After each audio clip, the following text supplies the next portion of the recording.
제가 그동안 여러 가지 저도 이제 의도적인 것은 아니었는데 여기 신사도 운동이라든가 다른 것들에 대해서 잘못된 것을 이제 얘기를 하다 보니까 자꾸 그쪽으로 이제 들어가게 됐습니다. 근데 사실 제가 이렇게 원래 하려고 했던 것은 복음이었고요. 복음을 전하고 싶었는데 문제는 뭐냐면 제가 이제 이렇게 복음을 전해야 되겠다 하는 생각을 가지고 생각을 해보니까 복음 전하는 건 참 너무 쉽다고 생각했어요. 이전에는 2시간 정도 전하는 건 굉장히 쉽지요.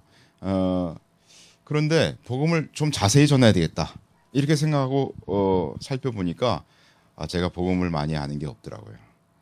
복음이 참 전하기 굉장히 어떤 면에서는 어렵더라고요. 왜냐하면 저번에도 말씀드렸지만은 이 세상에서 가장 아름다운 사랑 이야기 아닙니까?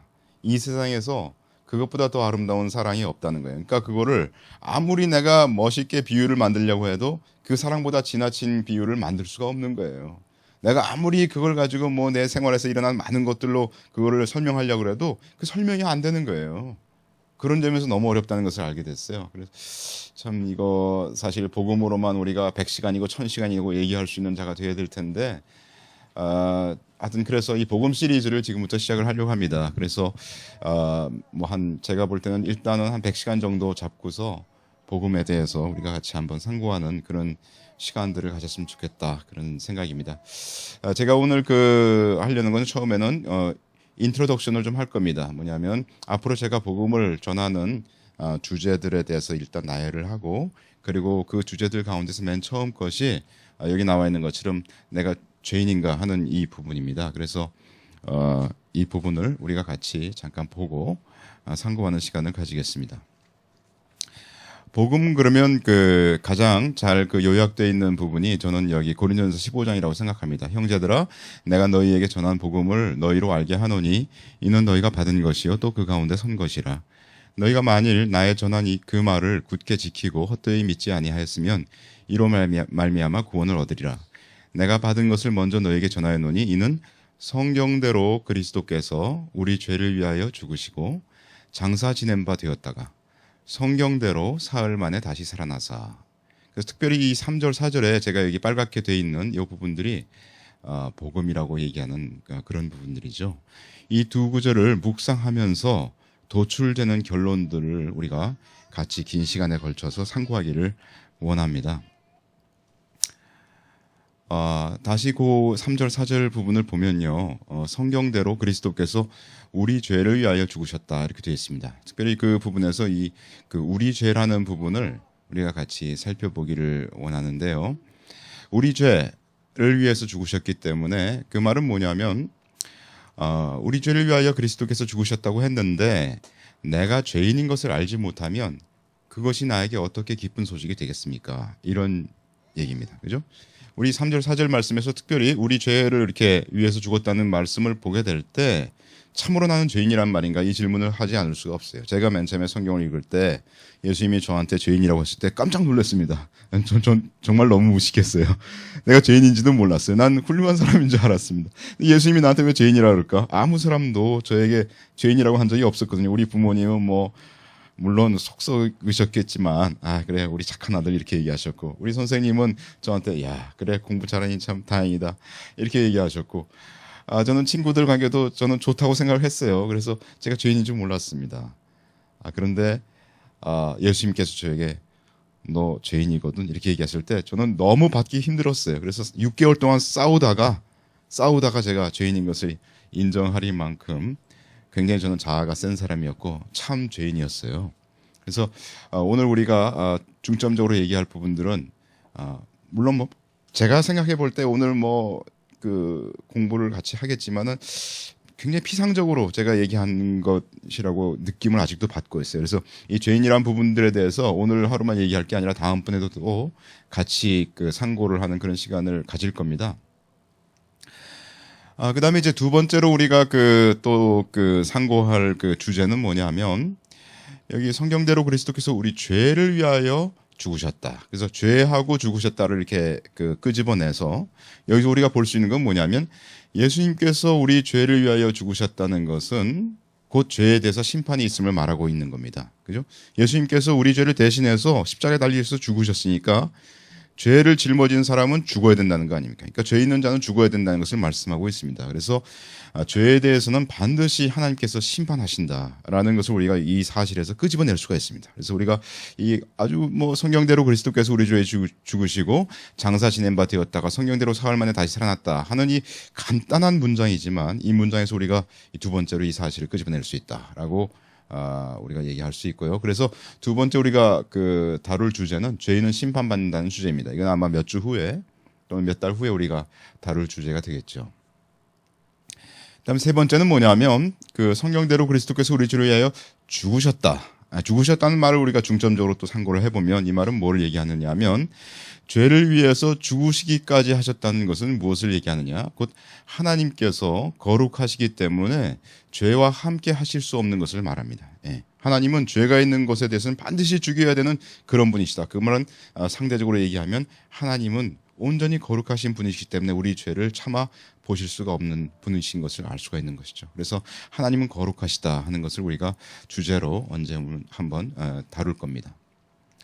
그다음에 네 번째 거는 뭐냐면 성경대로 그리스도께서 우리 죄를 위하여 죽으셨다 이렇게 되어 있기 때문에 그리스도께서 죄를 위하여 죽으셨다 이 부분에서 우리가 뭐를 얘기할 수 있냐면 예수님께서 우리를 대신하셨다고 했는데 오직 거룩한 자만이 죄 없는 자만이 다른 이의 죄를 대신하실 수 있는 거 아니겠습니까? 그렇죠? 예수님 만약 죄인이시라면 예수님 만약 죄가 있으셨다면 우리 죄를 위해서 대신하실 수가 없으셨을 거예요. 그러니까 우리 죄를 위하셨다 이 말에서 우리는 뭐를 도출해낼 수 있냐면 예수님은 거룩하시다 하는 것을 알 수가 있습니다. 그래서 이 예수님의 거룩하신 부분에 대해서 우리가 네 번째 주제를 가지고 다룰 때가 있겠습니다. 다섯 번째는 뭐냐면 이건 약간 중요한 문제인데요. 성경대로 그리스도께서 우리 죄를 위하여 아까 4번에서 얘기했던 것과 같은 그런 맥락에서 상고를 하는 건데요. 뭐냐면 예수님께서 우리 죄를 위해서 죽으셨는데 그분이 그냥 한 선한 인간이라면 선한 인간이 인류를 위해서 죽을 수 없다는 겁니다. 그건 어떤 문제가 발생하느냐면 만약 선한 인간이 있어가지고 그 선한 인간이 하나님이 어떤 선한 인간 하나 찍어가지고 너 그래 선하구나. 그러면 네가 다른 모든 인류를 위해서 너가 죄를 뒤집어 써라. 그리고 내가 너를 죽이겠다. 이렇게 한다면 하나님께서 불의하시다는 문제가 발생합니다. 왜냐하면 하나님은 분명히 말씀하시기를 죄 없는 자를 하나님께서 심판하시지 않는다고 했거든요. 그러니까 그냥 선한 한 인간이라면 예수님이 그럼 하나님께서 불의를 행하신 것이 아주 중차대한 문제가 발생을 해요. 그러니까 예수님은 그냥 선한 인간이 아닙니다. 예수님은 그냥 인간이 아니라 예수님은 하나님이시라는 것이죠. 그래서 하나님께서 우리를 위해서 스스로 우리 죄를 담당하시려고 오신 분이 예수님이시다 하는 것을 우리가 예수 도출해낼 수가 있는 겁니다. 그래서 하나님께서 우리 인간의 죄를 위해서 십자가를 지시러 이 세상에 오셨고 그분이 예수님이시다라는 것을 우리가 알 수가 있는 겁니다. 그게 다섯 번째 주제고 상당히 중요한 예수님이 사실은 십자가에서 죽으신 것이 예수님 스스로 예수님께서 하나님이시다라는 것을 말씀하셨기 때문에 유대인들이 예수님을 죽인 거 아닙니까? 네, 그다음에 여섯 번째 우리가 도출해낼 수 있는 건 뭐냐면 마찬가지인데 그리스도께서 죄를 위하여 죽으셨다는 이 사실에서 우리가 뭐를 알 수 있냐면 예수님이 아까 거룩하신 분이라고 했는데 죄가 없으신 분이라고 했는데 정말 예수님은 거룩한 분이냐 하는 질문을 다시 합니다. 그러면서 우리가 알 수 있는 건 뭐냐면 예수님께서 정말로 거룩하시다면 우리의 모든 죄가 사함받는 것이 분명하다 하는 사실을 끄집어낼 수가 있습니다. 어제 우리가 만났던 청년이 뭐라 그랬냐면 예수님이 거룩합니까? 제가 물어봤어요. 그랬더니 예수님이 거룩한 걸 믿는데요. 그러면서 제가 그 청년에게 물어봤습니다. 다시 정말 당신의 모든 죄가 용서되는 것을 믿습니까? 그랬더니 내가 예수님 믿기까지의 죄는 용서된 것 같은데 예수님을 믿은 후는 내가 회개를 잘해야 용서가 된다는 그런 얘기를 하더라고요. 그런데 사실은 말은 맞는 것 같지만 사실은 그렇지 않습니다. 왜냐하면 우리가 우리의 모든 죄가 용서되지 않았다고 생각할 때는 예수님은 그렇게 거룩한 분은 아니다라고 얘기하는 것과 같은 말이기 때문이죠. 그래서 우리가 그런 맥락에서 예수님의 거룩하심과 우리의 모든 죄가 용서함을 받은 것은 불가분에 나누어질 수 없는 관계가 있다라는 것을 우리가 이 주제를 가지고 언제 한번 얘기를 할 겁니다. 그다음에 일곱 번째는 무슨 얘기냐면 성경대로 그리스도께서 우리 죄를 위하여 죽으셨다. 이 죽음의 문제를 다룰 겁니다. 이 죽음의 문제는 간단한 문제가 아니에요. 요새 보면은 어디죠? 나라가 망하고 있는 그리스 있지 않습니까? 그리스 보면 뉴스가 나오는데 그리스의 자살률이 엄청 늘어난다는 거예요. 왜 그래요? 왜 자살을 합니까? 자살이라고 하는 것은 뭐냐면 죽음이라고 하는 것은 뭐냐면 다른 길이 없으니까 죽는 거예요. 예. 이제 다른 길이 없는 거예요. 그게 죽음이거든요. 죽음은 최종적인 어떤 선택입니다. 그런데 만약에 예수님께서 우리를 위하여 죽지 않으시고도 죄 문제를 해결할 방법이 있었다면 하나님께서는 반드시 그 길을 통해서 우리 죄를 해결하실 거예요. 그렇지 않습니까? 만약 어떤 사람이 노력해가지고 어떤 사람이 잘하면 어떤 법을 잘 지킬 수 있어서 그래서 천국 갈 수 있는 길이 있다면 예수님이 죽을 필요가 없을 거예요. 예수님이 그냥 앉아가지고 우리를 가르치기만 하시면 될 겁니다. 너 이렇게 하면 잘하면 그러면 네가 돌을 터가지고 천국에 갈 거다. 이렇게 말씀만 하시면 되는데 왜 죽으셨겠어요? 그죠? 그래서 예수님이 죽으신 걸 보면 죽는 길을 통해서만 죄 문제를 해결할 수 있기 때문에 죽으셨다는 것을 알 수가 있고요. 그래서 예수님이 대신 우리를 위해서 죽으신 것이 유일한 길이었기 때문에 죽으셨다 하는 것을 우리가 말할 수 있고 따라서 예수님 이외에 다른 구원의 길은 없다는 것을 알 수가 있습니다. 다시 말해서 요새 많이 얘기하고 있는 에큐메니컬 운동에서 뭐 예수님 외에도 구원의 길이 있다고 하는 사람이 있다면 그 사람은 예수님을 어떻게 보느냐면 예수님은 굉장히 어리석은 자다라고 얘기하는 것과 같습니다. 그렇죠? 예. 다른 방법이 있는데 왜 죽어? 이런 얘기죠. 다른 방법이 있는데 왜 죽어? 이런 얘기고요. 아니면 그 사람은 예수님을 어떻게 보냐면 예수님은 사랑을 과대 포장하는 사람이다 이렇게 보는 사람이에요. 그죠? 예. 내가 안 죽어도 되는데 내가 죽어줄게. 한번 보여줄게. 이런 사랑으로 예수님이 죽으셨다고 생각하는 사람입니다. 그 사람은 내가 볼 때는 그런 생각을 하는 사람은 논리를 할 줄 모르는 사람이라고 저는 생각해요. 예. 기본적으로 삶에 대해서 인생에 대해서 제대로 묵상해보지 않거나 또는 자기 삶에 괴리가 있는 것을 체험하지 자기가 정말 모순 가운데 있다는 것을 체험하지 못하는 그것을 느끼지 못한 사람이 아닐까 저는 그렇게 생각합니다. 자, 그 다음에 8번째는 뭐냐면 예수님께서 살아나신 것을 다룰 겁니다. 예수님의 부활 사건을 우리가 다룰 텐데요. 예수님께서 부활하신 걸 볼 때 우리의 모든 죄가 사함을 받고 우리가 의롭다 하심을 얻은 것을 알 수 있는 겁니다. 예수님이 값을 온전히 치러 주셨기 때문에 그래서 부활하실 수 있었지 않겠습니까? 그러니까 예수님의 부활 사건을 보면 우리가 정말 하나님 앞에서 의롭다함을 받았구나 하는 것을 알 수 있다는 이 사실을 우리가 다루겠습니다. 9번째는 뭐냐면 그리스도께서 죽으신 이 사실을 통해서 하나밖에 없는 독생자를 우리를 위하여 내어주신 하나님은 사랑이신 것을 다루겠습니다. 아마 제가 제일 모르는 영역이라고 생각이 됩니다. 또는 제가 제일 표현하기 어려운 부분이라고 생각합니다. 그래서 일부러 이게 원래 사실은 이게 1번 가운데 또는 0번으로 이게 얘기되어야 되는데 제가 시간을 벌기 위해서 9번째로 갖다 놨습니다. 네? 이해가시죠? 네. 제가 이거를 잘 얘기를 못해요. 10번째는 그 4절에서 장사 지낸 바 되었다가 성령대로 사흘 만에 다시 살아나셨다 그랬는데 죽음과 부활을 통해서 우리가 하나님의 자녀인 것을 우리가 증거하겠습니다. 심판받는 자는 장사 지냈으므로 우리는 더 이상 이 세상에 속한 자가 아닌 것을 말하고 있는 거죠. 그죠? 그래서 우리는 주님과 함께 살아나서 그의 사랑의 아들의 나라로 옮겨서 하나님의 자녀가 된 것을 우리가 다룰 겁니다. 그다음 11번째는 우리가 어쩌면 사람들이 잘못 알고 있고 또는 그때 1세기 때부터 지금까지 계속적으로 싸우는 싸움의 문제인데요. 그거는 그리스도께서 죽으셨다 하는 여기에서 우리가 무엇을 알 수 있냐면 우리는 율법에서 벗어난 것을 알 수가 있습니다. 우리가 율법을 지킬 수 없는 자이기 때문에 주님께서 죽으신 거 아닙니까? 예. 그리고 주님께서 죽으시고 부활하셔서 우리는 더 이상 율법의 세계에 있지 않고 율법에서 벗어났다 하고 성경은 얘기하고 있는데 그리스도께서 죽으신 것을 보니 우리가 율법을 지킬 수 없는 존재인 것은 분명하고요. 그리스도께서 죽으심으로 죄의 사함을 받은 우리가 그 후 율법의 세계에 머문다면 여전히 우리는 정죄받을 수밖에 없는 존재인 것을 우리가 증명을 할 것입니다. 그래서 우리는 분명히 율법에서 벗어난 것을 얘기할 겁니다. 아마 이것은 이게 뭐 1년 정도 얘기를 해도 부족할지도 몰라요. 예, 이 부분은 상당히 갈라디아서, 로마서, 또 성경의 이 주제가 또 역사의 사건들이 이 처절한 율법주의자들과 은혜주의자들의 싸움인 것을 우리가 보일 수가 있겠습니다. 그다음에 12번째는 하나님이 우리와 함께 하시는 것에 대해서 얘기를 할 겁니다. 여기 보면 성경대로 그리스도께서 우리 죄를 위하여 죽으셨다고 했는데 죄가 용서함을 받지 않고서는 하나님과 함께 거할 수가 없습니다. 아까도 말씀드렸지만 하나님께서는 거룩하신 분이시기 때문에 죄 있는 자와 함께 할 수가 없는 거죠. 하지만 죄의 사함을 받고 의롭다함을 얻은 자에게는 하나님께서 오셔서 함께 하십니다. 그래서 하나님은 단지 우리를 죄로부터 구원하시려고 그렇게 십자가 사건을 주신 것이 아니라 더 나아가서 우리와 함께 거하시려고 그와 같이 행하셨다 하는 것을 우리가 다룰 겁니다. 하나님의 궁극적인 목표는 우리와 함께 하시기 위함이죠. 오늘 우리 임마누엘 얘기를 많이 했는데 하나님이 우리와 함께 하시기 위해서 십자가 사건이 있었다 하는 부분을 우리가 같이 다루겠습니다. 그래서 하나님께서 우리와 함께 하시기 위해서 성령으로 오신 것을 얘기를 할 것입니다.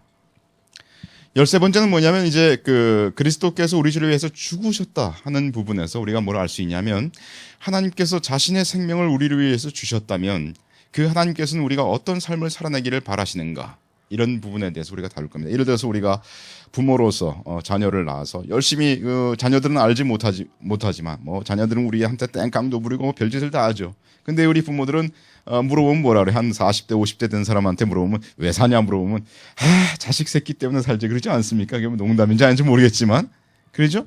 그런데 이 부모가 이렇게 처참하게 나와가지고 말이죠. 이 직장에서 좀 걷어먹으면서 스트레스도 엄청 받으면서 이 자녀들을 위해서 산다 이거예요.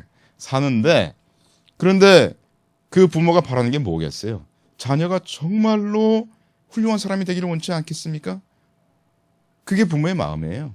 그렇죠? 그래서 하나님께서는 우리에게 자신의 생명을 쏟아 부으셨는데 하나님이 우리에게 바라시는 건 뭐냐면 정말로 하나님의 나라를 위해서 될 수 있는 한간 모든 것이 되기를 하나님은 우리에게 원하신다는 거죠. 그래서 하나님의 사랑에 대한 우리의 반응은 어떠해야 하는가 하는 걸 우리가 다루겠습니다. 그 외에 제가 정리하다 보니까 13가지밖에 못 뽑았는데 제가 볼 땐 그렇습니다. 성경에 그런 말씀 있지 않습니까? 하나님 앞에 높아진 모든 이론들을 파한다 그랬어요. 우리가 이 복음, 예수 그리스도께서 우리 죄를 위해서 죽으신 후에 살아나셨다. 이 복음을 가지고 말이죠. 갖고 있으면 이 복음은 제가 볼 때는 금강석 같은 거예요. 다이아몬드 같은 거예요. 어떤 것도 다 부술 수가 있는 겁니다. 그래서 어떤 사람의 이론을 가지고 와도 그 이론을 우리가 이 말씀 가운데서 우리가 묵상해 보면 그 이론이 이 사람들의 이론이 얼마나 잘못된 것인가 우리가 모든 것을 파할 수 있는 것이 바로 복음이에요. 그래서 아마 제가 13가지밖에 뽑아내지 못했지만 여러분들이 묵상하면서 더 많은 것들을 여러분들이 뽑아낼 수가 있을 것입니다. 그 외 메시지가 진행되면서 더 많은 부분들이 아마 첨가될 것 같아요. 또한 메시지는 제 자신을 위하여도 하는 겁니다. 그렇기 때문에 주제 선정하는 거하고 편집은 제가 하겠지만은 성경 해석의 많은 부분들은 주석에서 가져올 겁니다. 왜냐하면 저는 그렇게 생각합니다.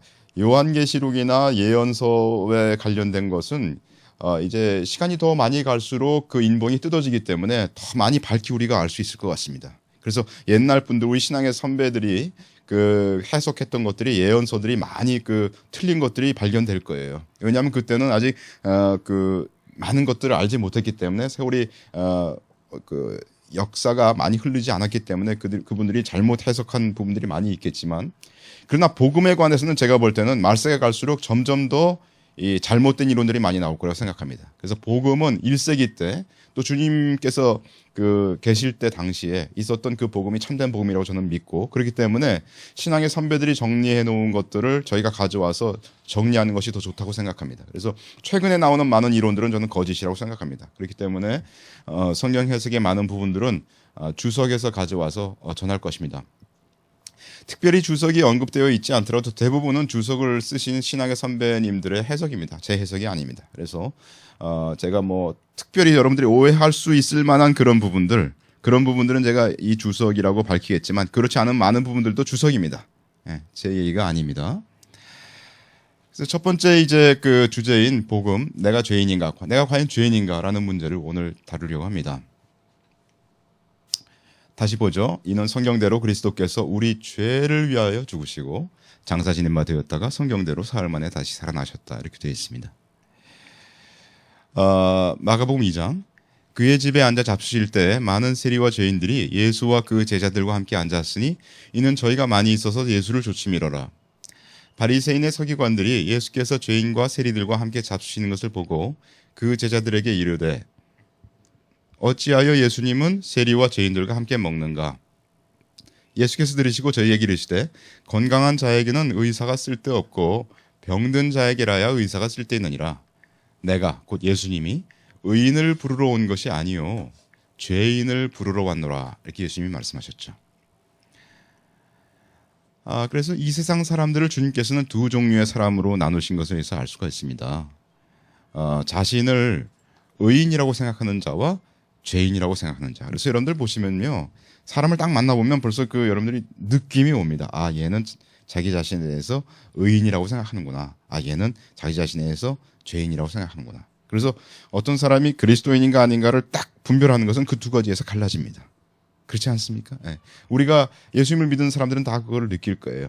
내가 어느 순간 내가 죄인이라는 것을 인정하고 그때부터 내가 예수님을 체험하기 시작했구나 하는 것을 여러분들이 다 체험으로 알고 계실 겁니다. 실상 우리 모두는 하나님 앞에서 죄인이지 않습니까? 근데 문제는 죄인된 자가 자신을 의인으로 생각하고 남들 앞에 보이게 될 때 그 자는 외식하게 된다고 그러죠. 성경에서는 외식이라는 표현을 쓰는데 사실 이건 위선이란 말이죠. 내면으로는 죄가 가득한데 밖으로는 의인처럼 보이려니까 얼굴에 마스크를 쓰게 돼요.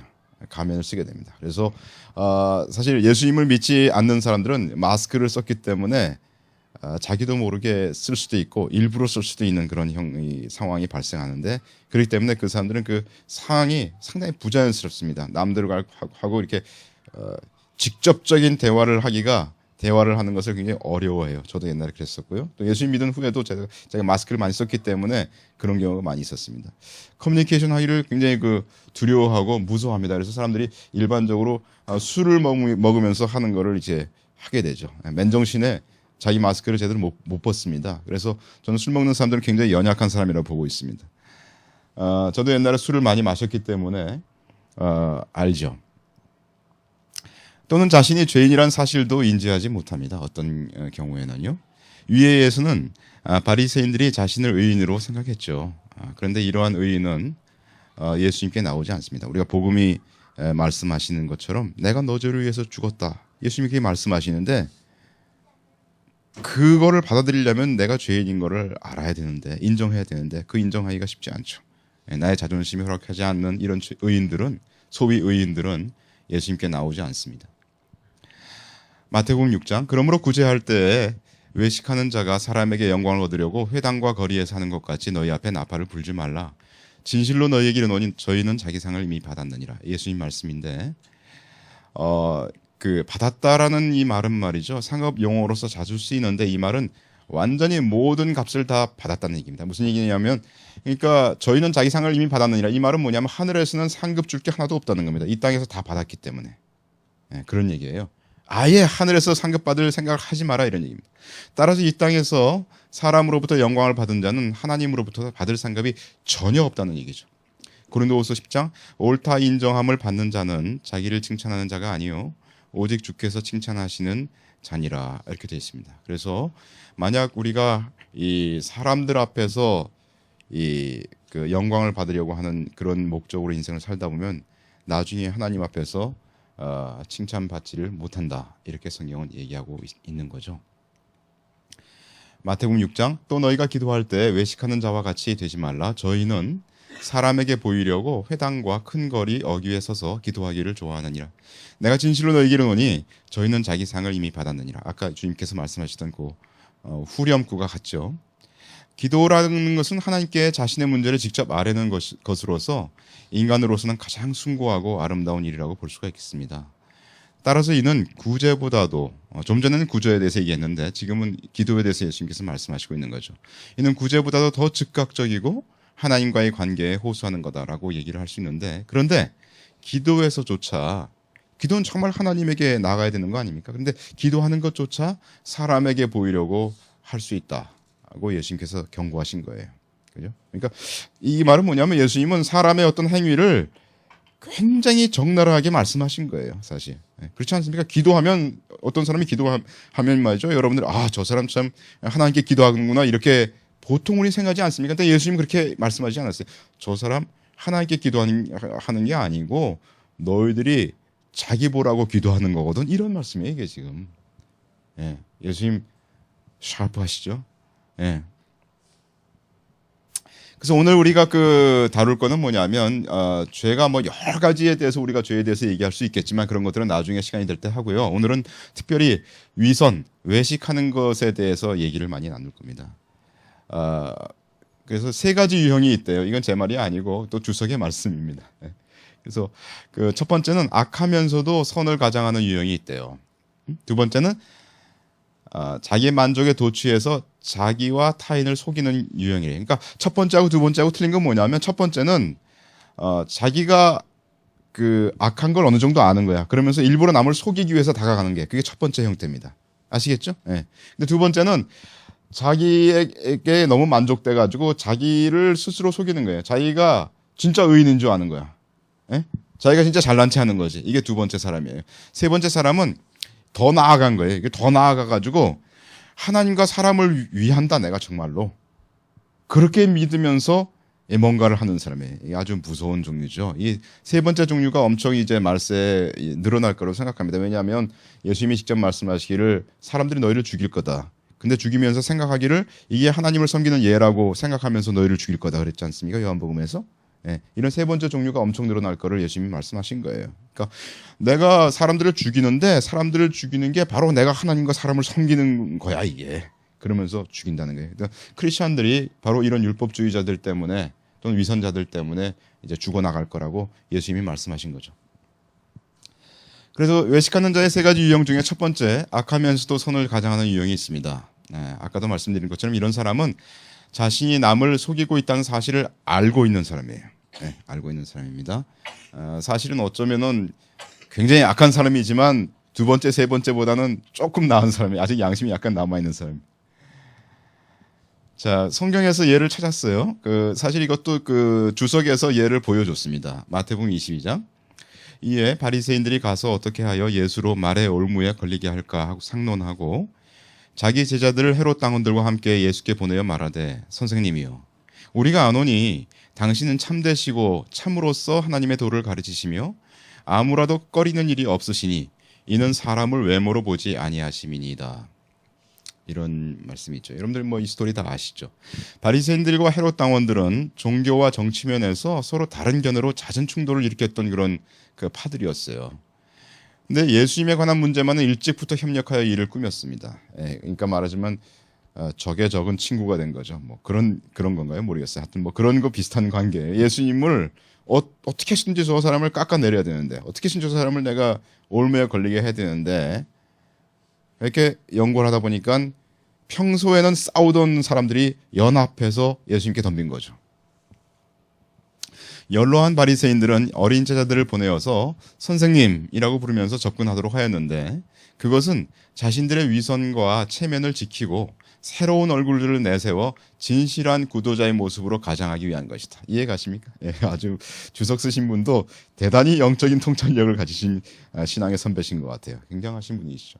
여기 보면은 제자들을 보냈다. 연로한 사람들이 저 예수를 대적해야 되겠는데 내가 직접 가서 얘기하지 말고 그렇다. 그렇지. 젊은 친구들한테 보내가지고 예수님을 선생님 하고 아첨하게 만들면서 올무에 걸리도록 했다는 거죠.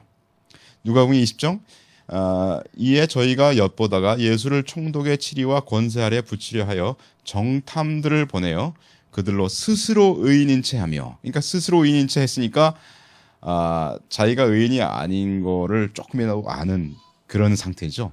다행입니다. 그죠? 예수의 말을 책잡게 하니 정탐이라고 하는 것은 자신의 신분을 감추기 위한 거죠.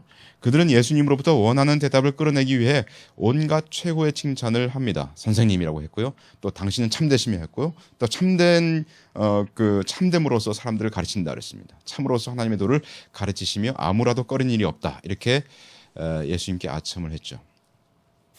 참으로써 하나님의 도를 가르치시며 이 말은 어렵고 미묘한 문제라 할지라도 명쾌한 답을 할 수 있어야 한다는 의미다. 이게 무슨 말입니까? 내가 당신한테 질문하는데 반드시 답해줘야 돼요. 이런 얘기죠. 올무를 완전히 놓는 겁니다. 그죠? 말 안 해주면 안 돼. 나중에 얘기해도 안 되고 지금 이 자리에서 나한테 얘기해줘야 돼요. 이런 얘기입니다. 이게. 아무라도 꺼리는 일이 없으시니 지금까지 그렇게 참되게 가르치고 행하는 데 있어서 예수님은 백성들의 여론과 인기를 고려하지 않았고 관원들의 건설을 두려워하지 않았음을 지적하는 겁니다. 그 얘기는 무슨 얘기냐면 정말 당신 마음속에 있는 그대로 얘기해야 돼요. 상황을 피해 나가지 말고 이런 얘기입니다. 예. 반드시 내 올무에 걸리라 이런 얘기죠. 진정으로 해답을 갈망하는 자세로 가장하여서 예수님께 접근했습니다. 그들은 예수님께서 로마 당국의 정책에 대항하는 견해를 공식적으로 답하는 것을 보게 되면 헤롯 당원들이 증인이 되어 로마 총독에게 고소하려고 한 거죠. 자, 그래서 이제 질문이 나오는 겁니다. 17절. 그러면 당신의 생각에는 어떠한지 우리에게 이르소서. 가이사에게, 시자에게 세를 바치는 것이 가하니까 불가하니까? 한데 예수께서 저희 악함을 아시고 가라사대 외식하는 자들아 어찌하여 나를 시험하느냐. 예수님 벌써 꿰뚫어 보고 계신 거예요. 그죠? 당시 유대 지방의 납세 문제는 굉장히 민감한 문제인 것을 여러분들은 뭐 추측할 수 있겠죠. 갈릴리 지방의 분봉왕 헤롯은 종교적으로는 유대인이었기 때문에 그에게 세금을 바치는 것은 종교적인 어려움이 없었습니다. 분봉왕 헤롯한테 바치는 건 별 어려움이 없었는데 문제는 그러나 유대 지방은 아켈라오가 폐위되고 황제의 직속령으로 재편성이 됐어요. 그러면서 황제가 임명하는 총독이 다스리게 되자 유대 백성들은 로마 황제인 가이사에게 직접 세금을 바치는 격이 됐습니다. 무슨 얘기냐면 그 유대 지방만큼은 황제의 직속령이 돼가지고 이 로마한테 세금을 바치는 것이 바로 시자한테 바치는 격이 돼버렸습니다. 그 당시. 그래서 당시의 가이사는 시자는 누구였냐면 AD 12년부터 37년 사이에 로마를 통치한 티베리우스 황제입니다. 이스라엘에게는 바벨론 유수 때부터 이방 지배자들에게 조공을 바치는 일이 별로 문제된 적은 없었어요. 왜냐하면 이스라엘이 바벨론 포수 당해가지고 바벨론에 가서 거기서 그 노예 생활하지 않았습니까? 그때 세금을 다 바쳤거든요. 그렇기 때문에 역사적으로 이 사람들이 바벨론 그 왕에게 그 바치는 거를 그 괜찮다고 인정을 했었어요. 이스라엘 사람들이 스스로. 그것을 이스라엘에 대한 하나님의 심판도 받아들였기 때문에 그렇게 괜찮다고 해석을 했었거든요. 그런데 사도행전 5장에 보면 이런 장면이 나옵니다. 그 후 호적할 때 갈릴리 유다가 일어나 백성을 꾀어 좇게 하다가 그도 망한즉 좇던 사람이 다 흩어졌느니라 이런 말이 있는데요. 이게 뭐냐면 근데 그 갈릴리 사람 유다가 이스라엘 왕은 하나님이신데 이방 왕들에게 세금을 바쳐서 그를 인정한다면 이는 하나님께 대한 반역이다라고 주장을 한 그 사건이에요. 이게 사도행전 5장의 이 사건이. 그죠? 근데 이제 이 그 갈릴리 사람 유다의 반란은 진압됐죠. 그 진압됐지만 그가 주장한 그 가이사에게 대한 납세는 적법하지 않다라고 하는 이 적법성 문제는 계속 그 유대인들 사이에서 신학적 논쟁의 대상이 됐다 이런 얘기입니다. 더욱이 하나님의 선민이 예루살렘 성전에 있는 유대 땅에 소출해서 11조를 성전에 바치면서 그 동일한 소출에서 떼어서 이방인 왕의 곧 그 가이사의 통치 아래에 있다는 표로 세를 바치는 것을 그들은 꺼림직하게 여겼다 이런 얘기입니다. 이해가시죠? 네, 그렇습니다. 그러나 헤롯 땅은 헤롯 가문을 다시 부흥시켜서 헤롯 대왕의 좋은 시절로 돌이키려고 로마 제국에 협력하면서 납세도 적극 권장했어요. 그러니까 아까 그 바리새파 사람들하고 이 헤롯 땅하고 합친 게 무슨 이유로 합친지 이제 이해가시죠? 바리새파 사람들은 이 납세하면 안 된다는 주장을 한 거죠. 그리고 헤롯 땅 사람들은 납세를 적극 권장했어요. 그런 그 상황 가운데 있었다는 거죠. 예수님께서 납세를 찬성하면 열심당과 바리새인들과 일반 백성으로부터 외면을 당하게 되는 거죠. 그죠? 납세를 반대하면 헤롯 당원들과 사두개인들, 로마 총독과 헤롯 왕으로부터 정치범으로 몰리게 된다는 겁니다. 다시 말해서 헤롯 당원들이 같이 가게 된 건 뭐냐면 예수님이 그 납세를 반대하면 붙잡아가지고 가게 하려고 증인으로 이제 보낸 거죠. 바리새인들에게는 주님께서 로마에 대한 납세를 찬성하지 않으실 거라고 그 바리새인들은 생각했을 거예요. 그죠? 네. 바리새인들의 사악함은 하나님이 도에 참된 예수님의 견해 중에서 율법의 열심인 자신들과 일치되리라고 예상한 점을 이용한 데 있다는 겁니다. 무슨 얘기냐면 아마 예수도 분명히 납세를 반대할 거야. 그죠? 그러니까 이렇게 정탐들을 보내가지고 딱 가서 물었을 때 반대하면 봐라. 예수가 이렇게 얘기했다. 그래서 백성들을 선동해서 예수가 잘못된 자라고 이제 얘기하려고 그렇게 간 거예요. 그러니까 저 사람이 나랑 똑같은 견해를 가지고 있는데도 저 사람이 얘기한 건 잘못된 거라고 착잡으려고 백성들을 선동하는 그런 걸로 이용하려고 하는 거니까 바리새인들이 굉장히 악한 자들이죠. 다시 19절 예수님이 말씀하십니다. 새 돈을 내게 보이라 하시니 데나리온 하나를 가져왔거늘 예수께서 말씀하시되 이 형성과 이 글이 네 것이냐 가로되 가이사의 것이니이다. 이에 가라사대 그런즉 가이사의 것은 가이사에게 하나님의 것은 하나님께 바치라 하시니 이 데나리온이라고 하는 것은 그 당시에 가장 널리 유통되던 은화로서 성인 남자 또는 로마 군인의 하루 품삯입니다. 세금 중 인두세는 매년 1인당 한 데나리온을 내야 됩니다. 예, 보면 그 하루 품삯이니까 요새 예를 들면은 그 노동자들이 하루에 일하면 얼마 정도 받아요? 뭐 6, 7만 원 받나요?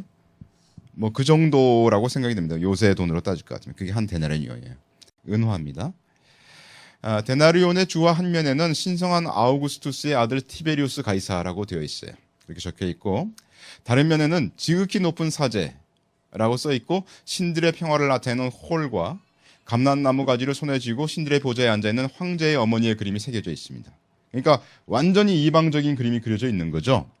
이런 이방인의 우상 숭배적인 화폐가 유대인들에게 얼마나 큰 혐오감을 일으켰는지 짐작할 수 있을 겁니다. 그죠? 랍비들은 큰 나라를 이루게 하겠다는 하나님의 아브라함에 대한 약속은 구체적으로는 아브라함과 사라의 모습이 새겨진 화폐가 세계에 통용될 거라고 그렇게 믿고 있었대요. 걔들도 굉장히 또 굉장한 사람들입니다. 세계적으로 그 아브라함과 사라의 그림이 딱 그려져 있는 세계 화폐가 통용될 거다. 이렇게 믿었다는 겁니다. 이게 뉴월드 오더랑 상관이 있는지도 모르겠어요, 이게. 티베리우스 데나리온 은화가 이렇게 생겼습니다. 이게 왼쪽에 있는 게 앞면이고, 오른쪽에 있는 게 이게 황제의 어머니의 모습이 그려져 있는 어떤 그런 신들의 어떤 그림이 그려져 있다고 이렇게 돼 있는 거죠.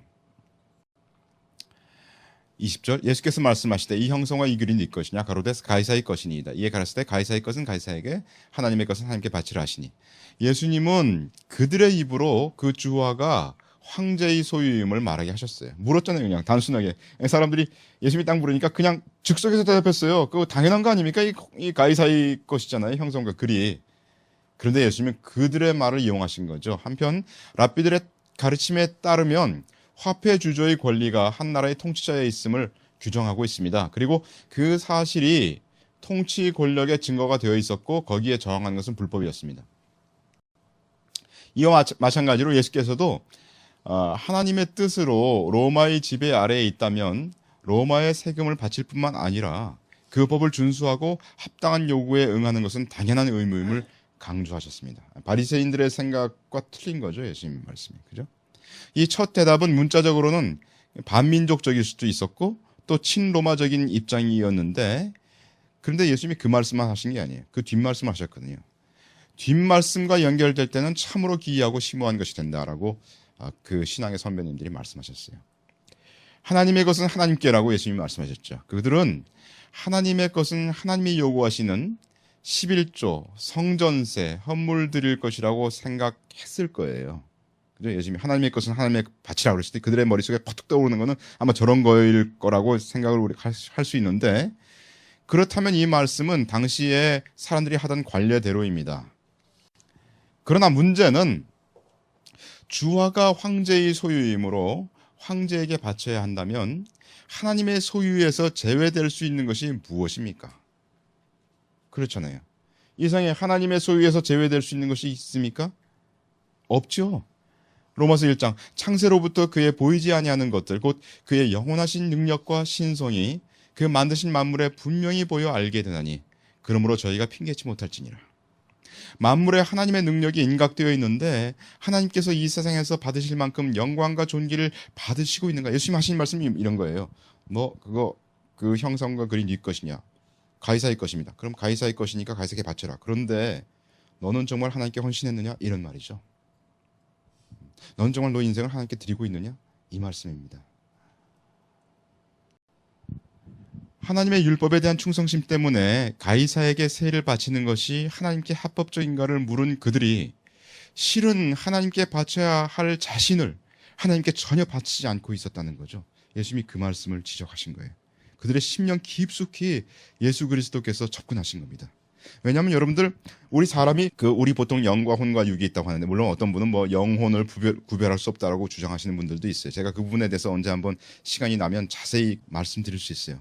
사람이 왜 영이 있는가를 제가 말씀드릴 수가 있는데 이 사람의 영의 부분은요, 자기 뜻대로 되는 게 아니에요.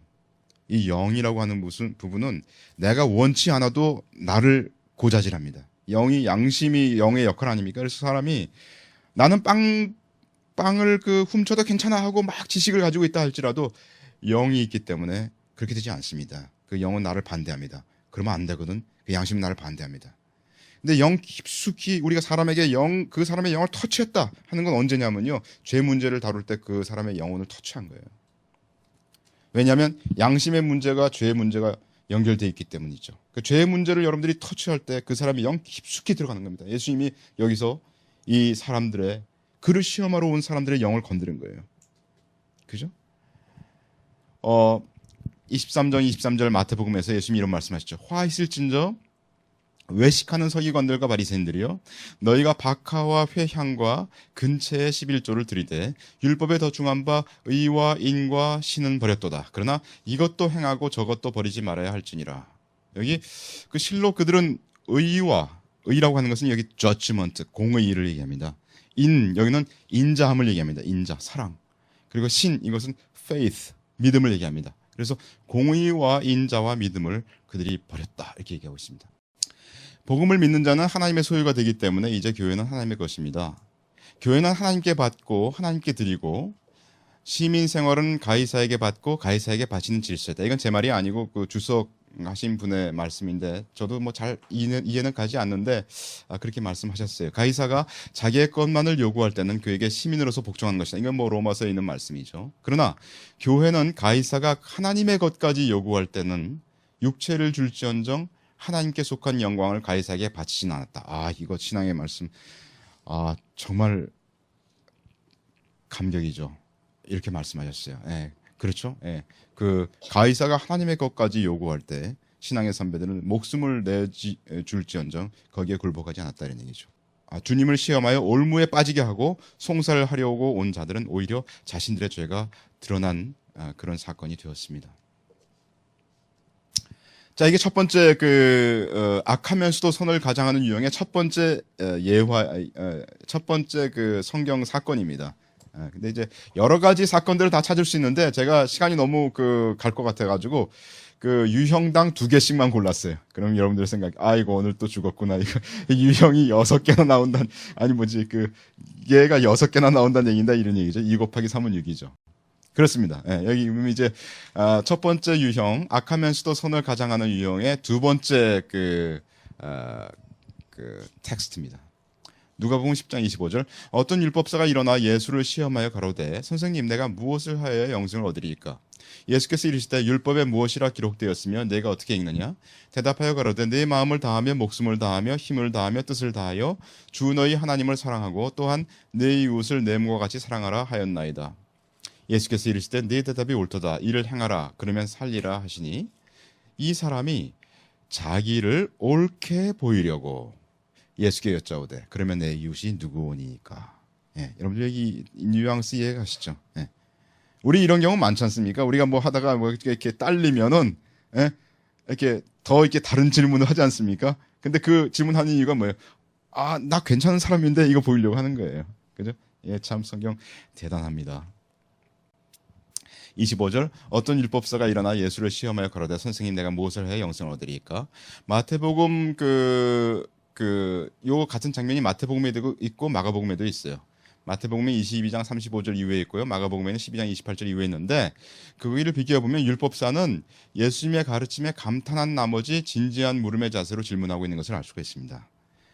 그래서 본절에서 예수님을 시험한다, 이런 시험이라고 하는 이 말에 강한 어떤 악의를 강조하는 그런 의미는 아니에요. 우리가 뭐 성경을 공정하게 봐야죠.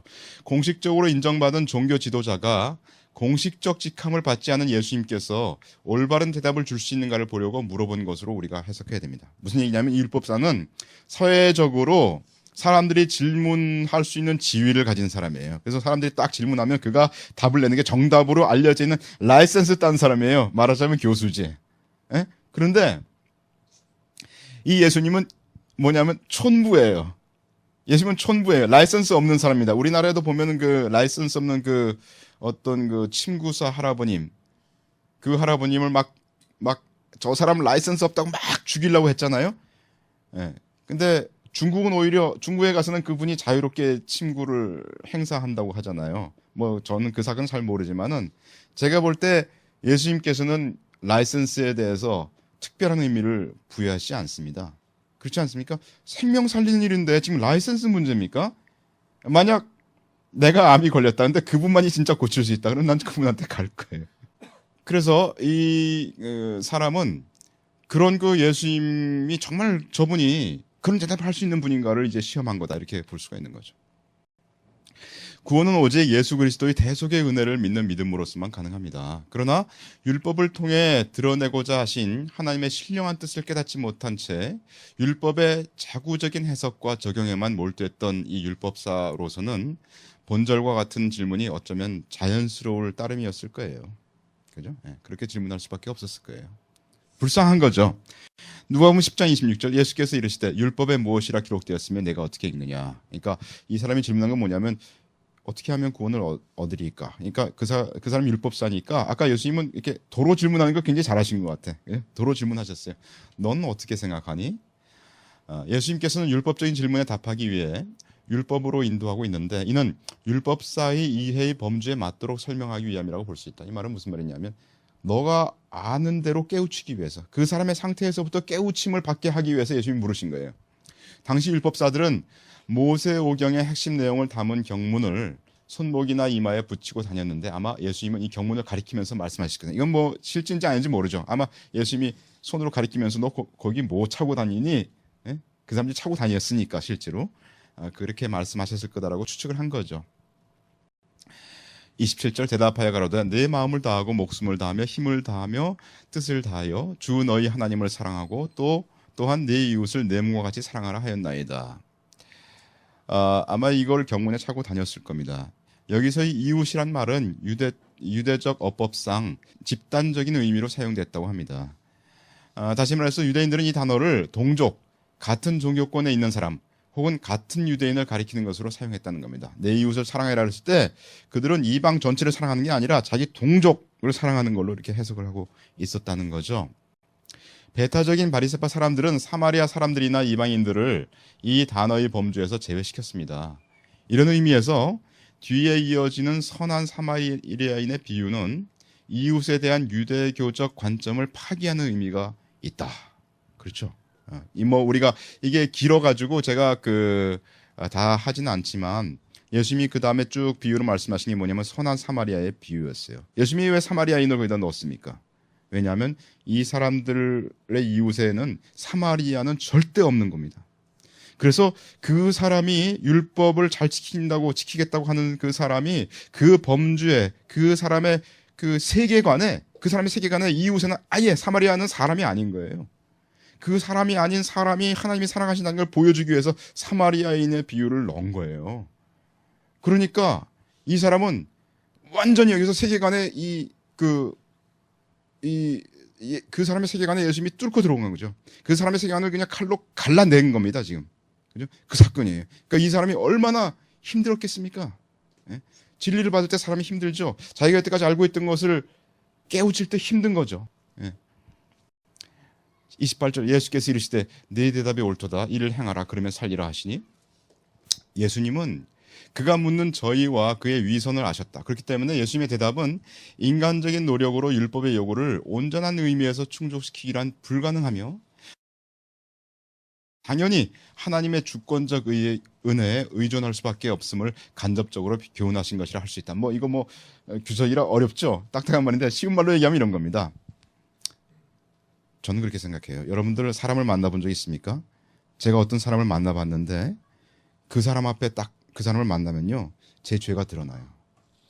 그런 사람 만나본 적 있어요? 그 사람 앞에 서면 제 죄가 드러납니다. 그래서 그 사람 앞에 제 죄를 고백하지 않고는 얘기하지 않고는 배기일 수 없어. 내 죄를 이렇게 숨기고서 그 사람한테 얘기하고 교제하고 하려면은 너무 힘들어요. 내가 가장하고 가식하고 있다는 게 너무 완연하게 제 속에서 느껴지는 거예요. 저는 그런 경우에 익스트림 케이스, 극단적인 케이스가 우리가 예수님을 만날 때라고 생각합니다. 제가 예수님 만날 때 그랬어요. 여기 율법사에게 예수님이 네 대답이 옳도다. 이를 행하라. 이렇게 말씀하시는데 그러면 살리라 했는데 이 율법사는 그때 양심에 찔렸습니다. 제가 볼 때 분명히 율법사는 양심에 찔렸어요. 그렇기 때문에 그 다음 율법사가 그렇게 묻는 거예요. 자기를 옳게 보이려고 예수님께 묻는 거예요. 이해가십니까? 그래서 예수님께서 여기 네 대답이 옳도다 이를 행하라 그러면 살리라 이 말씀은 결단코 예수님께서 너 율법을 제대로 지키면 구원을 얻을 것이다 이 얘기를 하신 게 아닙니다. 그 사람이 이 말을 딱 듣는 순간 그는 뭘 느꼈냐면 나는 율법을 다 지킨 줄 아는데 보니까 하나도 지킨 게 없구나. 나는 정말 정죄받아 마땅한 자고 난 죽어야 될 죄인이구나. 이걸 그 심령 속에서 그가 느낀 거예요. 그런데 그는 끝까지 예수님 앞에 가장한 겁니다. 자기를 옳게 보이려고 가장하는 거예요. 그래서 질문을 던지는 거죠. 이해가십니까? 여러분들 만약 예수님의 말씀을 그냥 피상적으로 받으시면요. 그래 율법 지키면 그러면 구원 얻는다. 이렇게 해석할 수밖에 없지 않습니까? 그거 아닙니다. 예수님 말씀은 그거 아니에요. 예수님은 율법 지키고자 하는 자에게 그래 너 정말 지켜라. 그러면 구원은 물론 하나님 말씀에서는 율법을 끝까지 다 지키고 온전히 다 지키고 처음부터 태어나서부터 죽을 때까지 다 지키면 그 자는 구원받는다고 그랬어요. 하나님 분명히 말씀하셨습니다.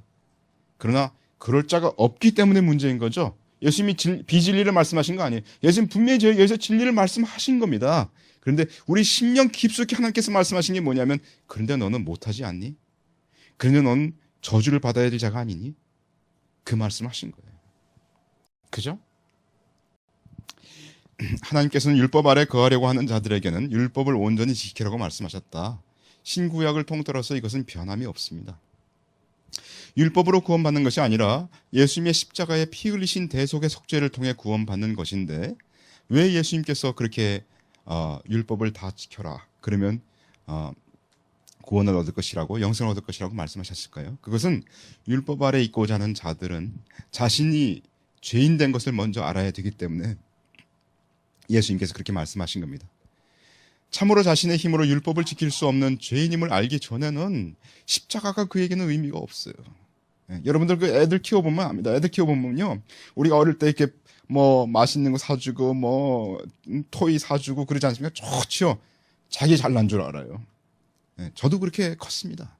내가 대학교 가서 공부 잘하고 뭐 하고 내가 잘나서 공부하고 이렇게 하는 줄 알았어요. 난 머리가 똑똑한 놈인 줄 알았어요. 내가 나중에 그 유학 가가지고 어떤 사람 만났는데 그 사람이 어쩌다 저쩌다 굉장히 가난하게 컸어요. 그리고 학교도 나운둥 만운둥 했어요. 막 검정고 시켜주고 막 해가지고 어떻게 해가지고 유학 왔어. 근데 어떻게 재수 좋게 유학 왔어. 그래서 얘기를 하다 보니까 야 처음에는 그 사람 제가 그 학력 나온 거 보고 저 사람 유학 오면 안 되는 사람들 이렇게 생각했어요. 그리고 학교 나온 것도 보고 저 사람 학교 나왔는데 어떻게 유학 왔을까 이렇게 생각했어요.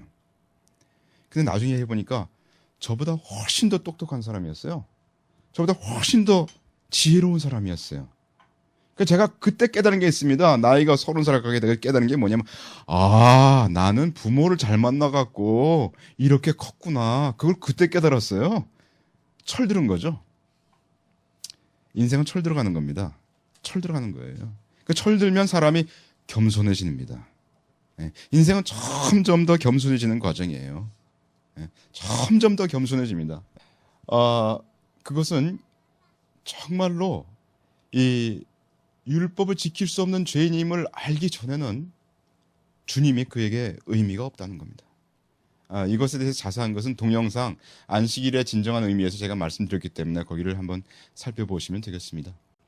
29절 이 사람이 자기를 옳게 보이려고 예수께 여짜오되 그러면 내 이웃이 누구오니까 율법에 정통하다고 자부하는 소위 율법사가 사람들 앞에서 제기한 자기의 질문이 어리석은 것으로 드러나자 이 단계로 사랑의 실천이라는 주제에 대한 이야기를 그 이야기의 주도권을 장악하기 위해서 이웃에 대한 개념에 대해서 문제를 제기하고 있는 겁니다. 아마 그는 자기가 알고 있는 이웃의 개념을 과시하려 했는지도 모른다. 예수께서는 율법사가 생각하고 있는 이웃의 개념 속에는 사마리아인과 이방인이 제외되었다는 것을 아셨으므로 이 사람의 질문에 대해 선한 사마리아인의 비유로 말씀하신 것이다. 아까 제가 드렸던 말씀이에요. 이 율법사를 깨우치시기 위해 주님께서는 선한 사마리아인의 비유를 말씀하셨다. 누구든지 자기를 옳게 보이려고 하는 자는 주님의 말씀에 의해서 깨어집니다. 여러분, 우리가 하나님이 나에게 부여하신 그 의를 자랑해야지 내 의의를 자랑하는 자는 반드시 깨어집니다. 처참하게 인생에 실패합니다. 죽을 때 반드시 후회할 거라고 저는 믿습니다. 우리는 우리가 옳은 것이 아니라 주님과 그분의 말씀이 옳다는 것을 항상 인지해야 됩니다. 그것이 바로 겸손입니다. 자, 이게 이제 첫 번째 유형이 지나갔습니다. 빨리 지나갔죠, 생각보다. 외식하는 자의 그 세 가지 유형 중에 두 번째 유형이 있습니다. 그것은 자기 만족에 도취돼 가지고 자기도 자기 자신을 속이고 또 타인을 속이는 그런 형태라고 되어 있습니다. 자기 만족에 도취해서 자신을 속이면서 또 타인을 속이는 유형이고, 이런 유형의 사람들은 보통 스스로 경건한 채 하지만 타인을 속이지는 못하고 곧 발각된다 하고 이 주석에서 써 있더라고요. 마가복음 2장 3절. 이것도 그 주석에서 알려준 그 한 예였던 것 같은데요. 사람들이 한 중풍병자를 네 사람에게 메워 가지고 예수께로 올세 무리를 인하여 예수께 데려갈 수 없으므로 그 계신 곳에 지붕을 뜯어 구멍을 내고 중풍병자의 누운 상을 달아내리니 침상에 누운 중풍병자를 사람들이 데리고 오거늘. 여기 이제 위에는 마가복음 2장이고요. 밑에는 같은 장면이 마태복음 9장에 써 있는 그 부분을 다시 쓴 거예요. 오거늘 예수께서 저희의 믿음을 보시고 중풍병자에게 이르시되 소자야 안심하라 내 죄 사함을 받았느니라. 여기 보면 저희의 믿음을 보신다고 하셨는데요. 예수님이 이 저희라는 말은 병자를 포함한 자들은 그 예수님께서 질병을 고쳐주실 능력이 있음을 믿었다. 다시 말해서 이 중풍병자를 달아내온 그 사람들, 그 친구들의 믿음만 보신 게 아니라 병자의 믿음도 보셨다고 이제 보시는 거죠. 이 주석하시는 분은. 저도 그렇게 생각합니다. 네. 병자가 믿음이 있었다고 저는 봐요. 안심하라. 예수님이 안심하라고 말씀하셨는데 중풍병자가 가진 철저한 절망의 파도를 일거에 잠재우시는 위로의 메시지이다. 그래서 여러분 그런 것을 체험해 보셨는지 모르겠지만 우리가 어려운 그 일이 있을 때 인생이 그 파도가 치지 않습니까? 근데 이 인생은 항상 파도예요. 근데 파도라고 하는 것은 내 밖에서 치는 거죠. 그죠? 그런데 내가 그 파도의 문제를 가지고 하나님 앞에 나아가 하나님의 말씀을 묵상할 때 또는 하나님 앞에 내가 그 문제를 가지고 간절히 기도할 때 하나님께서 나에게 어떤 것을 주시는데 무슨 말씀을 하시냐면 안심하라 이런 말씀을 주실 때가 있죠. 그렇죠? 그러면 그 말씀을 여러분들 받아보신 적이 있는 분은 아실 거예요. 안심하라. 그 말씀을 받으면 파도는 치고 있을 때 그 파도가 나에게 영향을 주지 않습니다. 그죠? 그리고 말한 그대로 파도가 일거에 잠재워지는, 그죠? 이 파도를 명하니 파도가 예수님의 말씀에 순종하는 그런 상황을 우리가 겪었죠. 이 말씀입니다. 안심하라. 일거에 파도를 잠재우시는 주님의 능력입니다. 이 병자는 오랫동안 나쁜 죄악에 빠져 있다가 즉 오랫동안 타락과 방탕이 원인이 되어 이 중풍병에 걸렸으며, 그렇죠. 예수님이 내 죄 사함을 받았느니라. 그리고 이 병자를 고쳐줬거든요. 그러니까 죄 문제하고 이 병하고 결부된 사실을 예수님이 말씀하신 거예요. 그 후 지난 날에 범한 죄악에 양심의 가책을 느끼고 있었기 때문에 그리스도가 자신과 같은 나쁜 인간을 주목해 주시지 않을 것이라는 두려움을 느끼고 있었다. 아마도 그랬을지도 몰라요. 여러분 우리가 예수님 앞에 가면 아까도 말씀드렸지만 우리 죄를 고백하지 않고 그분과 사귈 수 없는 그런 분이라는 걸 우리가 알게 돼요. 그리고 저렇게 거룩하신 분이 나를 용납하실 수 없을 거라고 우리는 생각해요. 그런데 우리가 우리 죄를 고백하는 그 순간 그 거룩하신 그분이 나와 함께 교제하기를 원하신다는 사실을 여러분들은 발견한다는 거죠. 엄청난 사실이죠. 그런 어떤 주님에 대한 어떤 두려움을 그가 느끼고 있었는데, 따라서 예수님께서 지난날 지은 범죄가 용서받았음을 먼저 선언한 것은 질병의 치유 선언과 같은 뜻인 동시에 나아가 질병의 원인, 그 범죄한 것까지도 제거해 주신 것이다. 이것도 이 신앙의 선배님이 말씀하신 겁니다. 어느 분인지 모르지만 제가 사실 이게 어려운 건 뭐냐면 제가 어느 주석을 이게 컴퓨터 파일에서 보고 있기 때문에 원래 이 주석을 쓰신 분이 어느 분인지 제가 알 수 없어서 밝히지를 못하고 있습니다. 제가 죄송합니다. 그러나 나중에 제가 알게 되면 언젠가 반드시 밝히겠습니다. 그러나 하여튼 그런 주석을 제가 참고를 했어요. 예수님께서는 이 사건을 자기에게 죄를 용서할 권한이 있음을 보이려는 적절한 기회로 삼으셨죠. 만약 그가 예수님께서 어떤 기적도 행하지 않고 말로만 죄 용서함을 선언했더라면 유대인들은 이를 믿지 않았을 것이고 또 제자들까지도 의심하고자 했을 것입니다. 그러나 예수님께서는 죄 용서함과 아울러 이적을 행하심으로 어느 누구도 그의 이런 권능을 부인할 수가 없도록 하고자 하셨습니다. 이 기회를 이용해서 예수님은 죄 사하시는 그분이심을 알기를 원하셨고 사람들이 그리고 그 죄를 용서하셨습니다. 그리고 기적을 행하셨죠. 9장 3절 어떤 서기관들이 속으로 이르되 이 사람이 참남 신성 모독을 하고 있구나 이렇게 생각을 했어요. 서기관들은 유대교의 수구 세력이죠. 예수님의 메시아직에 대한 이해가 없었습니다. 오직 여호와 하나님만이 죄를 사할 수 있다는 교리를 가지고 있다가 죄 사함을 받았다는 예수님의 선언을 듣고는 어떻게 저 사람이 인간인데 예수님을 하나님으로 보지 못한 거죠. 인간인데 어떻게 죄를 사할 수 있느냐 하고 결정적인 약점을 잡았다고 생각하게 됐습니다. 즉 어떤 서기관들은 죄 사함을 받았다는 예수님의 말을 듣고서 그가 하나님의 고유한 영역, 곧 죄 사함의 영역을 침해하여서 하나님의 자리에 오르려고 한다고 생각한 거죠. 망령되다 이렇게 생각한 겁니다. 마가복음 2장 7절 이 사람이 어찌 이렇게 말하는가 참남하도다. 오직 하나님 한 분 외에는 누가 능히 죄를 사하겠느냐. 왜냐하면 인간이 죄를 지을 때 그 궁극적 대상은 하나님이시며 그런 이유에서 죄를 용서하실 수 있는 분은 오직 하나님 한 분밖에 없기 때문입니다. 궁극적으로 여러분들 그 죄를 지을 때 우리가 이웃에게도 죄를 짓고 뭐 여러 가지 죄를 범하지 않습니까? 궁극적으로 그런데 그 죄는 어디에 리포트가 되느냐면 하나님 앞에 리포트가 됩니다. 그래서 하나님이 재판관으로서 그 죄에 대해서 나중에 심판하실 때가 오죠.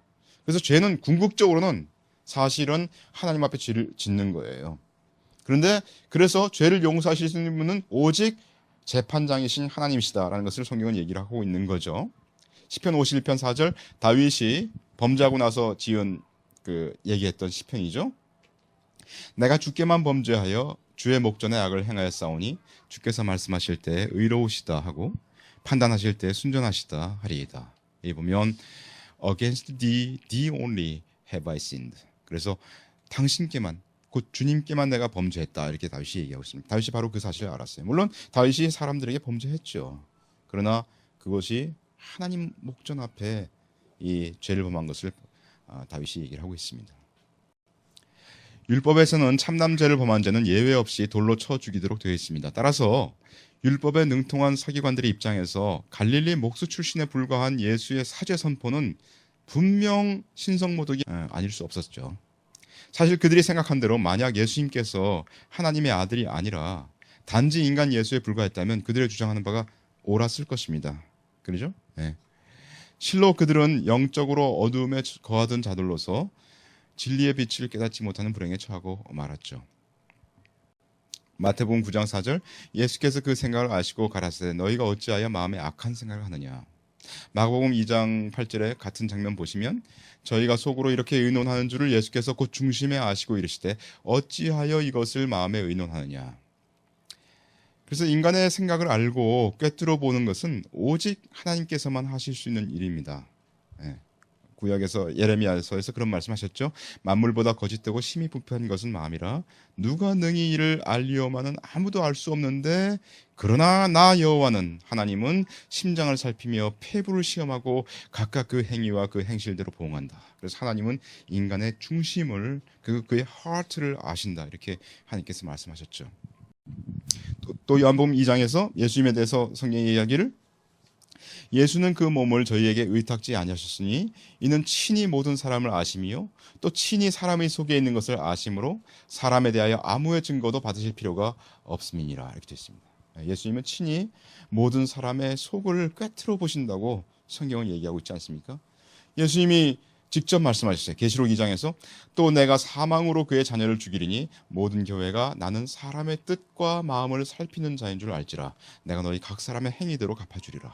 그래서 우리 예수님 앞에 서면 하나님께서 우리의 하트를 다 아시고 우리가 행한 행위를 다 아시고 그래서 우리의 행위에 대해서 갚아주신다고 하나님께서 말씀하신 거죠. 예수님께서.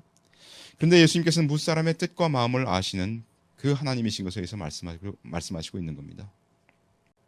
마태복음 9장 5절 내 죄 사함을 받았느니라 하는 말과 일어나 걸어가라 하는 말이 어느 것이 쉽겠느냐. 그러나 인자가 세상에서 죄를 사하는 권세가 있는 줄을 너희로 알게 하려 하노라 하시고 중풍병자에게 말씀하시되 일어나 내 침상을 가지고 집으로 가라 하시니 예수님께서는 친히 십자가의 제물이 되심으로써 속죄의 영원한 초석을 마련하셨죠. 이 중풍병자가 고침받은 것은 곧 예수님의 사죄권에 대한 증거인 셈입니다. 이거는 이제 무슨 사건이냐면 그 예수님이 이 땅에서 많은 사람들을 고쳐주시지 않았습니까? 그 고쳐준 것의 그 근거는 뭡니까? 그거는 앞으로 닥칠 예수님의 십자가 사건이 그거의 근거예요. 그러니까 예수님이 사람들을 고쳐주면서 그 마음에 뭘 생각하셨겠어요? 저는 이렇게 생각합니다. 예수님 분명히 그 마음속에 내가 너를 위해서 죽을 거라고 결심했다고 생각합니다. 그 예수님께 십자가에서 죽으시지 않는다면 예수님이 지금 죄 사함을 해준다 하는 이 말이 효력을 발생하지 못해요. 그러니까 예수님이 사람들에게 내가 너 죄를 사하겠다고 했을 때 예수님의 생명을 걸고 말씀하신 겁니다. 예수님이 우리에게 그냥 적당히 말을 걸고 하는 게 아니에요. 그 쉬운 말 아닙니다. 내가 너 죄 사함을 했다. 예수님이 그 말씀하실 때 예수님은 자기 생명을 내오신 그 한 말씀인 거 우리가 반드시 기억해야 됩니다. 성경에 이적이 기록된 이유는 저자들의 단순한 호기심이 아닌 신적 목적 때문입니다. 그러므로 우리는 이적 뒤에 담긴 하나님의 뜻을 살펴야 합니다. 여기서 병 고친 이적의 목적은 예수님께서 능력 있는 하나님의 아들임과 죄를 사하는 권세가 있는 그리스도임을 나타내고자 함인 것이죠. 예수님은 실로 사죄권을 가진 하나님의 아들 그리스도입니다. 이것에 대해서 우리가 다음에 주제를 가지고 특별히 다룰 시간이 있을 것입니다. 예수님께서 죄 사함을 말씀하실 때 분명 그분은 우리를 위해 십자가에 죽으실 것을 결심하셨을 것입니다. 이 사건에서 자기 만족에 도취되어 자신과 타인을 속인 무리는 바로 예수님을 알아보지 못한 서기관들이죠. 주님을 알아보지 못하는 사람들은 자신들이 주님을 판단하는 위치에 있게 됩니다. 사실 그 이상 그 예수님을 알지 못하는 사람들이 예수님에 대해서 얼마나 많은 욕을 합니까? 그죠? 예수님을 판단합니다. 다시 말해요. 하나님을 판단하고 정죄합니다. 따라서 예수님은 이들이 악한 생각을 한다고 말씀하셨습니다. 예수님이 하나님이신 것을 모르는 자는 악한 생각을 하는 자이고 어쩔 수 없이 악한 생각이 솟구쳐 나오는 인간입니다. 저도 그랬습니다. 누구든지 예수 그리스도를 하나님으로 알지 못하는 자는 악한 생각이 그 마음에서부터 솟구쳐 나오는 자들인 거죠. 그래서 우리가 이 두 번째 자기 만족에 도취해서 자타를 속이는 사람의 첫 번째 그 사건을 다뤘습니다. 이제 두 번째 사건을 다룰 때가 됐습니다. 누가복음 7장인데요. 한 바리새인이 예수께 자기와 함께 잡수시기를 청하니 이에 바리새인의 집에 들어가 앉으셨을 때 그 동네에 죄인인 한 여자가 있어 예수께서 바리새인의 집에 앉으셨음을 알고 향유 담은 옥합을 가지고 와서 예수의 뒤로 그 발 곁에 서서 울며 눈물로 그 발을 적시고 자기 머리털로 씻고 그 발에 입 맞추고 향유를 부으니. 이 장면 다 아시죠, 여러분? 39절 예수를 청한 바리새인이 이것을 보고 마음에 이르되 이 사람이 만일 선지자라면 자기를 만지는 이 여자가 누구며 어떠한 자 곧 죄인인 줄을 알았으리라 하거늘. 예수께서 대답하여 가라사대 시몬아 내가 네게 이를 말이 있다 하시니 저가 가로되 선생님 말씀하소서. 다시 읽겠습니다. 그 동네에 죄인인 한 여자가 있어 예수께서 바리새인의 집에 앉으셨음을 알고 향유 담은 옥합을 가지고 와서. 이 여자가 어떤 종류의 죄를 범하여 죄인이라는 낙인이 찍히게 되었는지는 전혀 언급이 없습니다. 아마도 이 여인은 한때 나쁜 길에 빠졌었고 그녀의 타락이 공공연히 알려지게 되어서 그 이후로 그녀는 죄인 취급을 받았을 것이다. 아세요? 여러분들 어느 우리 시골 마을에 같은 데 가면 저 집 사는 저 여자는 말이야 이렇게 말이 많지 않습니까? 그런 사람 비슷한 거죠. 그녀는 비록 죄인으로 취급받고 있었지만 이전부터 들어온 예수님의 소문에 희망을 갖고 그를 찾게 되었다. 그가 들었던 소문은 예수님께서 세리와 죄인과 함께 하시며 죄를 용서하신다는 것임에 틀림없다. 저도 그렇게 생각합니다. 왜냐하면 예수님의 그 별명이 뭔지 아세요? 예수님의 별명이 세리와 죄인의 친구예요. 그래서 아까 그 밥 먹을 때 그 바리새인들이 얘기했잖아요. 저 사람 왜 세리와 죄인과 함께 먹느냐 그랬잖아요. 우리 같은 사람이랑 같이 먹는 게 좋을 텐데 이런 얘기거든요. 그런데 예수님은 세리와 죄인의 친구였어요. 그 때문에 그녀는 매우 귀중한 향유를 가지고 나올 수 있었던 것이다. 옥합은 향유를 담기 위해 만들어진 둥근 그릇으로 손잡이가 없었다고 합니다. 그리고 그 그릇 속에 든 기름을 사용하기 위해서는 목 부분을 깨트려야 된다는 거예요. 그러니까 옥합은 한번 담으면은 이걸 깨트려서 쓰는 건가 봐요. 이러한 옥합은 매우 값진 품목이었다고 하며 그 속에 든 향유도 값진 것이었다. 이 향유는 그 여인이 특별한 목적으로 구입하였을 것이다. 뭐 혹자는 그 여인이 자기의 결혼을 위해서 준비했다 이런 얘기도 있죠. 당시의 풍습에 의하면 적선을 구하는 거지들은, 그러니까 적선이란 말은 이게 그 구걸하는 거 얘기하는 거지 않습니까? 거지들은 초청을 받지 않고도 잔치에 들어가서 음식 부스러기들을 얻어갈 수가 있었답니다. 따라서 이 여인도 초청을 받지 못했을 거예요. 그런데 아마 그런 거지들과 함께 그러한 비천한 무리들 틈에 섞여 있었을 거라고 우리가 추측할 수 있습니다. 그녀는 예수님의 발 곁에 서자 눈물이 쏟아졌습니다. 이는 그녀가 예수님을 인격적으로 만나자 과거에 지은 죄에 대한 억제할 수 없는 슬픔을 느꼈고, 아울러 예수님의 인격 자체에서 흘러나오는 사랑이 그의 마음을 움직인 것일 것이다. 그게 이 눈물 흘리는 거에 대해서 제가 잠깐 얘기를 하면, 그 어떤 사람을 저희가 복음을 증거했었는데 그분이 하루 종일 눈물을 흘리셨어요. 하루 종일 눈물을, 하루가 아니에요. 이틀을 눈물을 흘리셨나? 그리고 예수님 안 믿으셨어요. 저희는 그 메시지를 전하면서 그분이 하루 종일 눈물을 흘리시길래 저분은 진짜 성령에 감동되어 눈물을 흘리시는 줄 알았어. 그런데 그분한테 가서 물으니까 내가 왜 눈물을 흘리는지 모르는데 눈물이 난다는 거예요. 그래서 눈물을 흘렸다고 예수 믿은 건 아닙니다. 그러나 이 여자는 자기의 그 죄에 대해서 회개하면서 흘린 눈물이기 때문에 여기 이렇게 쓰여 있는 거죠. 유대인의 관습에 의하면 여자가 사람들 앞에서 자기 머리를 풀어내리는 것은 수치스러운 행동이었다고 합니다. 그러나 이 여인은 수치를 무릅쓰고 감격과 경의를 표했다. 여러분 그 성경에 보면 수치를 무릅쓰고 한 사람들이 많이 있어요. 특별히 저는 베드로 같은 사람은 굉장히 그 용기 있는 사람이라고 생각합니다. 왜냐하면 베드로가 말이죠, 밤새도록 그 호수에서 이 잡았어요, 물고기를. 한 마리도 못 잡았어. 근데 예수님의 말씀을 이렇게 딱 듣고 나서 예수님이 야, 저 깊은 데 가서 우물을 던지라 그랬거든요. 그러면 베드로가 딱 그 말을 들었을 때 생각했을 거예요. 창피했을 거예요. 왜냐하면 예수님은 직업이 목수거든. 에? 그러니까 저 같으면 깊은, 하필이면 얕은 데서 그냥 그물을 던지라면 그냥 던지면 될 거 아니야. 그 자리에서 딱 서가지고. 근데 깊은 데 가라 그랬어요. 깊은 데 간다는 시간 걸리는 거예요. 그러니까 저기 깊은 데까지 가려면 내가 그냥 아마 굉장히 배를 빨리 저어서 갔을지도 몰라. 쪽팔리는 시간이 적게 걸리기 위해서. 근데 베드로의 위대한 점은요, 전문가가 아닌 예수 그리스도의 말씀을 순종했다는 거예요. 저는 베드로 형제님이 거기에 위대함이 있다고 생각합니다. 우리 예수 믿는 거는요, 전문가의 집단이 아닙니다. 믿음의 집단이죠. 그죠? 예.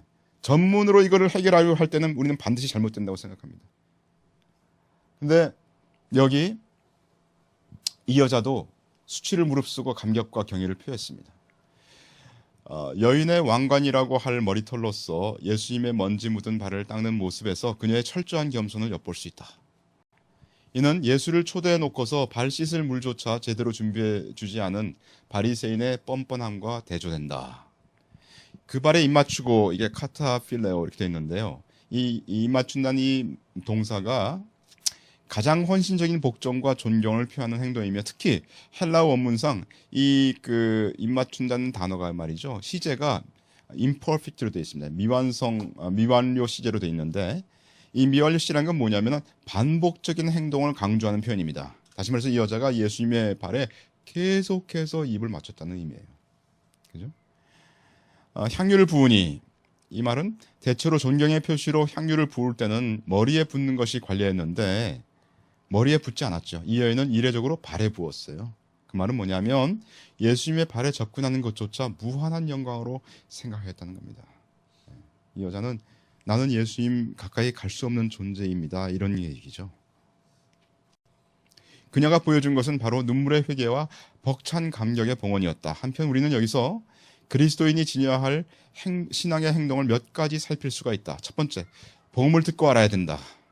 두 번째, 예수께 나아가 죄를 자복하고 회개하여야 한다. 여자가 예수의 뒤로 서서 울었다, 이렇게 돼 있죠. 세 번째, 전폭적으로 헌신해야 된다. 자기 머리털로 씻었죠. 네 번째, 철저하게 순종해야 된다. 그 발에 입 맞췄죠. 다섯 번째, 최선의 봉사를 해야 된다. 향유를 부었죠. 이러한 신앙의 행동이 있을 때 우리는 늘 구원의 감격 속에서 살 수 있다. 신앙의 선배님이 말씀하셨습니다. 39절 예수를 청한 바리새인 시몬이 이것을 보고 마음에 이르되 이 사람이 만일 선지자라면 자기를 만지는 이 여자가 누구며 어떠한 자 곧 죄인인 줄을 알았으리라 하거늘.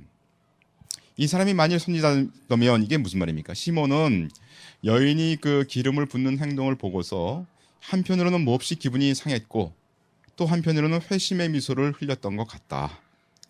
그가 못마땅한 투로 혼자 중얼거린 것은 죄인인 한 여인이 식탁으로 접근한 사실에 대한 불쾌감 때문이었다. 그냥 초청하지도 않은 여자가 와가지고 막 이러고 있으니, 그리고 죄인인데 우리 초청하지 않는데 나랑 틀린 잔데, 이런 얘기죠. 그리고 그가 은근히 기뻐한 것은 예수님께 대한 그의 의혹을 정당화할 만한 단서를 찾아내었기 때문이다. 그의 생각은 만약 예수님께 선지자라면 당연히 발 앞에 무릎 꿇은 여인이 죄인임을 알았을 것이고 또한 그녀를 물리쳤을 것이라는 것이다. 따라서 죄인의 신분에 있는 사람이 몸에 손을 대는 것을 허용하신 예수님은 바리새인의 눈에 똑같이 천박한 사람으로 비쳤던 것이다. 바리새인은 예수님이 비천한 사람으로 보이기 시작한 거예요. 그 바리새인은 과연 예수님께서 사람들의 칭송을 받을 만한 선지자인가 하는 문제에 골몰하고 있었지만 예수께서 죄인을 불러 의롭게 하시기 위해 오신 메시아시라는 점에 대해서는 도무지 무지하였다. 이 바리새인 시몬도 그런 부분에 대해서는 무지한 거 아닌가라고 주석에서 이렇게 추측을 하고 있습니다. 바리새인들은 예수님의 인격이나 행위를 보는 것보다 그의 출생 배경이나 신분, 사회적 지위 등을 보고 예수님을 판단했죠. 바리새인 시몬은 자신이 그 여인과 마찬가지로 철저히 죄인이라는 사실을 아는데 부족했습니다. 그래서 예수님이 그 다음에 비유를 하지 않습니까? 비유를 하시면서 그 빚진 자 그 비유를 이 시몬에게 얘기를 해줍니다. 근데 예수님이 여기서 이 비유도 아까 제가 말씀드린 것처럼 시몬의 그 영을 얘기하시는 거죠. 그 영에게 말씀하시는 거예요. 그러니까 예수님도 시몬을 사랑하셔서 이렇게 말씀하신 것을 알 수가 있습니다. 자, 그래서 두 번째 유형이 지나갔습니다. 외식하는 자의 세 가지 유형 중에 세 번째 마지막입니다. 하나님과 사람을 위한다고 믿는 유형입니다. 가장 문제된 유형이라고 볼 수가 있죠. 외식을 하면서도 하나님과 사람을 위해 가장 훌륭한 일을 하고 있다고 믿는 유형입니다. 가장 완벽한 위선자인 거죠. 따라서 이들은 타인으로부터 존경을 받으며 그 행위를 보는 사람들을 속일 수가 있는 겁니다. 하나님을 위한다고 하는 사람들이니까요. 누가복음 18장 또 자기를 의롭다고 믿고 다른 사람을 멸시하는 자들에게 이 비유로 말씀하시되 이 두 사람이 기도하러 성전에 올라가니 하나는 바리새인이요 하나는 세리라. 바리새인은 서서 따로 기도하여 가로되 하나님이여 나는 다른 사람들 곧 토색 불의 간음을 하는 자들과 같지 아니하고 이 세리와도 같지 아니함을 감사하나이다. 나는 일에 2번씩 금식하고 또 소득의 11조를 드리나이다 하고. 이 장면 우리 저번에 동영상에서 제가 말씀드린 장면이긴 하지만 9절에 또 자기를 의롭다고 믿고 다른 사람을 멸시한다고 그랬어요. 그런 사람들을 위해서 예수님이 이 비유를 말씀하셨다고 얘기를 했습니다. 사람들 중에는 양심이니 진리니 하는 것들을 아예 무시하고 육신의 정욕이 명하는 대로 아무렇게나 살아가는 이들도 있지만 나름대로 선악관 도덕적인 어떤 행위의 기준을 세워놓고 구도자적 삶을 지향하는 소위 종교성이 많은 이들도 있다. 바로 그런 사람들을 위해서 예수님이 말씀하신 거란 거죠. 이러한 부류의 사람들이 빠지기 쉬운 폐단이 바로 종교적 독선이다. 그래서 자기 의를 내세우는 것이 있다는 거예요. 이들이 내세우는 자기 의는 하나님 보시기에 가증스럽다. 왜냐하면 이 세상이 그 누구도 스스로 의를 자랑할 수 없는 죄인들이기 때문이다. 그리스도의 은혜로 말미암아 하나님의 의로 덧입음으로써만 진정한 의에 이룰 수 있기 때문이다. 이 자명한 사실에도 불구하고 자기의 의를 고집하는 것은 진리에 대한 객관적 열의에서라기보다는 종교적 인정 욕구에서 비롯된 것이라 하겠다. 무슨 얘기냐면 자기가 자기 의로는 이 진정한 의인이 아닌데도 불구하고 그걸 계속적으로 고집하는 사람들은 종교적 인정 욕구, 이게 뭐냐면은 다른 사람들이 날 봐주기를 원하는 그런 욕구에서 그걸 한다, 이런 얘기입니다. 그죠? 다른 사람을 멸시했다 그랬어요. 그럼 자기 스스로 의의 수준에 도달했다고 자만하는 자는 그러한 수준에 이르지 못한 사람들을 공공연하게든 무의식적으로든 경멸하기 쉽다. 그러나 오직 하나님의 은혜로 의롭게 된 사람은 겸손하며 타인의 상황을 멸시하기보다는 긍휼히 여긴다.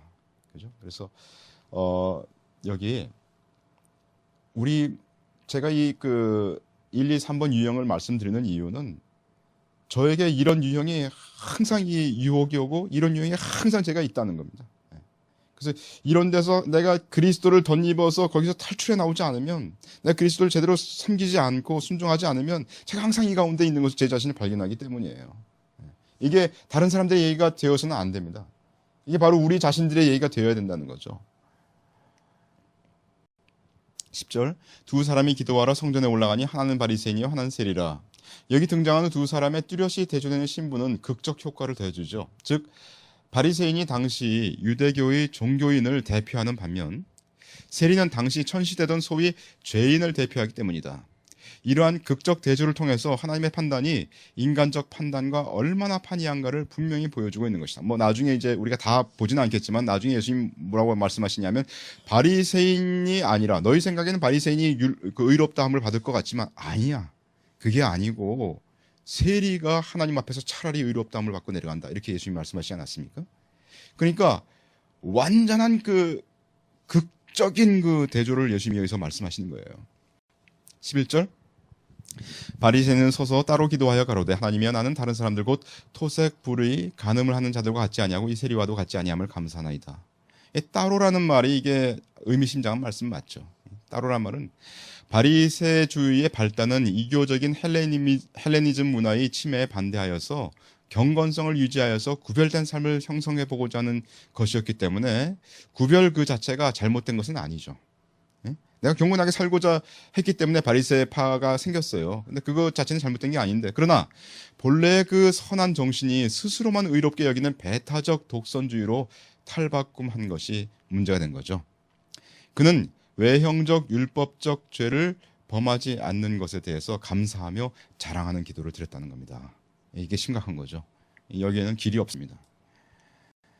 그는 토색 불의 간음을 하는 자들과 같지 않으며 세리와도 같지 않음을 감사했습니다. 즉 자신에게는 불의가 전혀 없으며 깨끗한 뿐임을 자랑했습니다. 정말 이 사람은 길이 없어요. 이런 사람들이 나중에 진정으로 예수 믿는 사람들을 죽일 겁니다. 즉 자신에게는 불의가 전혀 없으며 깨끗한 분임을 자랑했고요. 유대법에 의하면 금식은 1년에 한 번 속죄일에 행하게 되어 있는데요. 그런데 특별한 은총을 원하는 자들은 매주 월요일과 목요일에도 금식을 행했대요.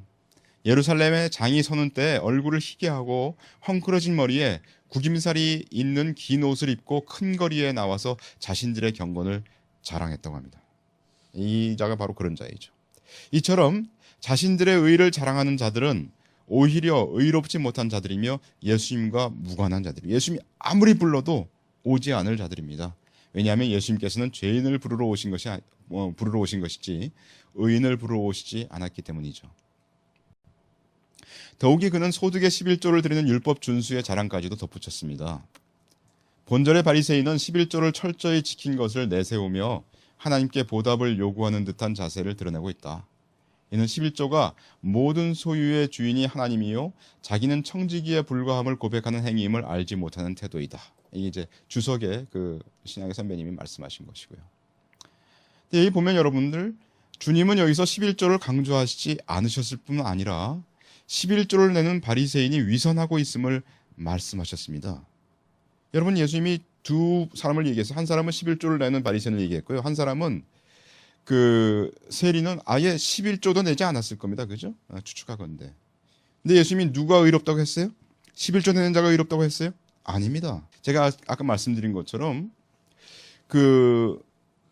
여기서 예수님은 11조도 내지 않고 율법을 어기고 아주 엉망진창인 이 세리가 하나님 앞에 가면 없이 나왔기 때문에 하나님으로부터 의롭다 하심을 받는다고 얘기를 하신 거예요. 오히려 주님은 율법을 어긴 죄인인 세리가 의롭다함을 받았다고 말씀하셨습니다. 요한복음 9장, 예수께서 길 가실 때 날 때부터 소경된 사람을 보신지라. 그리고 6절, 이 말씀을 하시고, 이게 이제 두 번째 유형입니다. 첫 번째 유형 지나갔어요. 두 번째 유형. 이 말씀을 하시고 땅에 침을 뱉어 진흙을 이겨 그의 눈에 바르시고 이르시되 실로암 못에 가서 씻으라 하시니 실로암은 번역하면 보냄을 받았다는 뜻이라. 이에 가서 씻고 밝은 눈으로 왔더라. 그래서 이제 이 사람이 눈이 떠졌어요. 22절. 그 부모가 이렇게 말한 것은 이미 유대인들이 누구든지 예수를 그리스도로 시인하는 자는 출교하기로 결의하였으므로 저희를 무서워함이었더라. 이 바리새의 사람들이 이제 이 사람이 눈이 떠졌으니까 막 그 물어보는 거예요. 부모한테도 물어보고. 그러니까 부모가 모른다는 거죠. 유대인들에게 있어서 출교라고 하는 것은 유대 공동체에서 쫓겨나는 것만 의미하지 않고 궁극적으로 하나님의 백성에서 제외되는 것을 의미했다고 합니다. 출교는 하나님의 백성에서 제외되어 유대인들과 교제의 떡을 뗄 수 없는 것을 의미했습니다. 따라서 예수님을 믿는 신앙과 예수님을 배척하는 유대교의 긴장 관계는 제자들이 현실적으로 직면하는 그러한 문제였어요. 예수님을 믿으면 누구든지 출교한다고 했거든요. 즉 출교는 종교적인 것으로부터 쫓겨나는 것만을 의미하지 않고 당시대의 문화, 교육, 경제 외에 사소한 마을의 공고문이나 정보 등으로부터 분리되는 현실적인 고난이었습니다. 그러니까 모든 것에서 다 왕따 당하는 거예요. 완전 죽는 거죠. 24절. 이에 저희가 소경되었던 사람을 두 번째 불러 이르되 너는 영광을 하나님께 돌리라. 우리는 저 사람이 죄인인 줄 아노라. 근데 사실은 이렇게 말한 바리새인들이 죄인이죠. 그리고 예수님은 절대 의인이죠. 근데 그들은 이 사실을 거꾸로 인식합니다. 다시 말해서 내가 이렇게 하는 행위가 하나님을 위한다고 얘기하는 율법주의자들, 그 율법주의자들은 완전히 사실을 거꾸로 인지하고 있다는 거죠. 여러분들 마지막에 가면요, 그 요한계시록 보면 두 증인이 나오지 않습니까? 그 두 증인을 세상 사람들이 반대합니다. 그죠? 그리고 그 두 증인을 막 죽이려고 덤벼드는 사람들을 두 증인이 입에서 불이 나와서 죽인다 그랬어요. 그리고 마지막에 적그리스도가 나와가지고 이 두 증인을 죽이지 않습니까? 그리고 두 증인이 사흘 반 동안 이게 막 장사도 지내지 않고 그냥 길거리에 내버려둬요. 죽은 채로, 시체를. 왜냐하면 사람들이 두 증인한테 너무 괴롭힘을 당했기 때문에 너무 기쁜 거예요. 그래가지고 막 서로 선물을 보낸다 그래서 온 세상 사람들이. 그러다가 두 증인이 다시 생명이 들어가지고 부활한 다음에 승천하잖아요. 그래서 사람들이 두려워하다가 막 그렇게 이제 그런 사건이 일어나는데 그때 온 세상 사람들이 그 두 증인을 반대한다고 그랬어요. 도대체 누가 반대할까요? 그 두 증인은 누가 반대할까요? 바로 이런 자들이 반대합니다. 제가 볼 땐 그렇습니다. 이 바로 하나님을 섬긴다고 하는 사람들, 그 자들이 바로 반대합니다. 그래서 마지막 시대에 예수 그리스도 교회가 한 방향으로 쭉 나아갈 텐데 어떤 운동을 가지고 계속 그 방향으로 모든 교회가 같이 나갈 겁니다. 그죠? 그게 소위 에큐메니칼 운동, 이런 것들을 통해서 계속적으로 교회가 한 무리가 되어서 나갈 겁니다. 그리고 그 교회가 어떻게 나중에 된다고요? 그 자들이 바로 두 증인을 반대할 겁니다. 전 그렇게 봅니다. 그래서 마지막 시대를 보면 극한적으로 위선하는 자들의 무리다, 이렇게 저는 봅니다. 극한적으로 예수 그리스도를 반대합니다. 어디까지 반대하느냐 하면 적그리스도를 보고 그리스도라고 생각하는 그런 지경까지 그들은 배도할 것입니다. 온 세상 사람들이. 그래서 전 그렇게 생각합니다. 제가 이런 얘기들을 하고 있지만 이런 잘못된 그 하나님 말씀 떠난 데서 이런 데서 돌아오라 이렇게 얘기하고 있지만 실패가 예정된 사역이라고 봅니다. 성경에 그렇게 써있기 때문이죠. 모든 사람들이 이 두 증인을, 하나님의 참된 선지자를 잘못된 자라고 배척하고 있는 그런 상황까지 가기 때문에 우리의 사역은 실패하는 사역이라고 성경에 적혀 있습니다. 왜 이 사역을 하느냐? 두 증인이 죽고 승천한 후에 적그리스도가 죽고 부활하면서 사람들이 모두 다 적그리스도를 따른다고 돼 있는데 그때 적그리스도가 자기 이미지를 성전에 놓고서 내가 하나님이다, 나에게 경배하라 하지 않습니까? 표받으라. 이때 사람들이 속은 걸 알 거예요. 그리고 그때 기억할지 몰라요. 혹시 그때 우리가 듣기를 이런 것들이 잘못된 것이라고 얘기하던 사람이 있었다. 언제 어딘가. 소수의 사람들이. 그때 사람들이 이 사실을 깨닫고 돌아와서 적그리스도를 대항하고 믿음을 지킬 수 있다면 아마 그때 우리는 실패하지 않은 것을 보게 될 날이 있을 거라고 저는 믿기 때문에 이렇게 말씀드리고 있는 겁니다. 25절 대답하되 그가 죄인인지 내가 알지 못하나 한 가지 아는 것은 내가 소경으로 있다가 지금 보는 그것이니이다. 이게 이제 그 소경되었다가 눈 떠진 사람이 하는 말이에요. 이 원통한 사실에 대하여 소경되었던 사람은 그 마음속에 가득한 확신을 발표하려고 풍자식으로 바리새인들의 잘못을 지적한다. 곧 그가 죄인인지 내가 알지 못하나라고 한 것은 예수님께서 죄인이 아닌 사실을 그가 참으로 모른다는 그런 말이 아니죠. 그런 말이 아니고 바리새인들의 그릇된 판단을 풍자하는 말이다. 그리고 그의 말한 바 한 가지 아는 것은 내가 소경으로 있다가 지금 보는 그것이다 라고 한 것은 이론보다도 실제적 사실에 호소하여 바리새인들의 이론을 사정없이 꺾어버립니다. 이런 얘기입니다. 우리는 이론을 존중해야 된다. 원칙상으로는 진정한 이론이라면 거기에 기준하여 사실이 결론되는 법이다. 그러나 어떤 때에는 사람들이 참되지 않은 이론으로 사실을 매장하려는 일도 없지 않다. 그런 때에는 이론보다도 사실이 계속적으로 주장되어야 한다. 소경되었던 사람은 여기서 그런 방법을 취하였다. 그는 사실을 그대로 주장하였다. 이게 무슨 말이냐면 어떤 이론이 있는데 그 이론이 진짜 진실이라면 그 이론에 맞게 사실이 드러날 거예요. 근데 어떤 이론이 있는데 그 이론이 가짜라면 그 이론에 맞게 사실이 드러나지는 않을 겁니다. 그죠? 근데 이 바리새파 사람들이 주장하는 건 뭐냐면 예수가 죄인이라고 자꾸 주장하는 거예요. 그 이론이잖아요. 근데 그거 이론은 맞지 않잖아요. 그러니까 그때는 뭘 가지고 증거하냐면 사실을 가지고 증거한 거예요. 예수님도 그런 말씀하셨죠. 너희가 나를 믿지 못하겠거든 내가 하는 그 행위를 보고 믿어라. 그게 예수님 말씀 아닙니까? 그래서 예수님이 선한 일로 보이신 거죠. 크로샤이데는 이 점에 대하여 소경되었던 사람의 심리를 바로 파악하고 말하였다. 곧 그가 한 가지를 안다고 했는데 그것은 실상 그에게 있어서 한 가지면서 모든 것을 의미하는 중대한 것이다. 곧 그가 소경으로 있다가 지금 본다는 것이다 라고 하였다. 내가 딱 한 가지 안다. 이게 내가 생명 걸고 말하는 거예요. 이런 말이. 이 소경이 예수 그리스도를 증거하는 겁니다.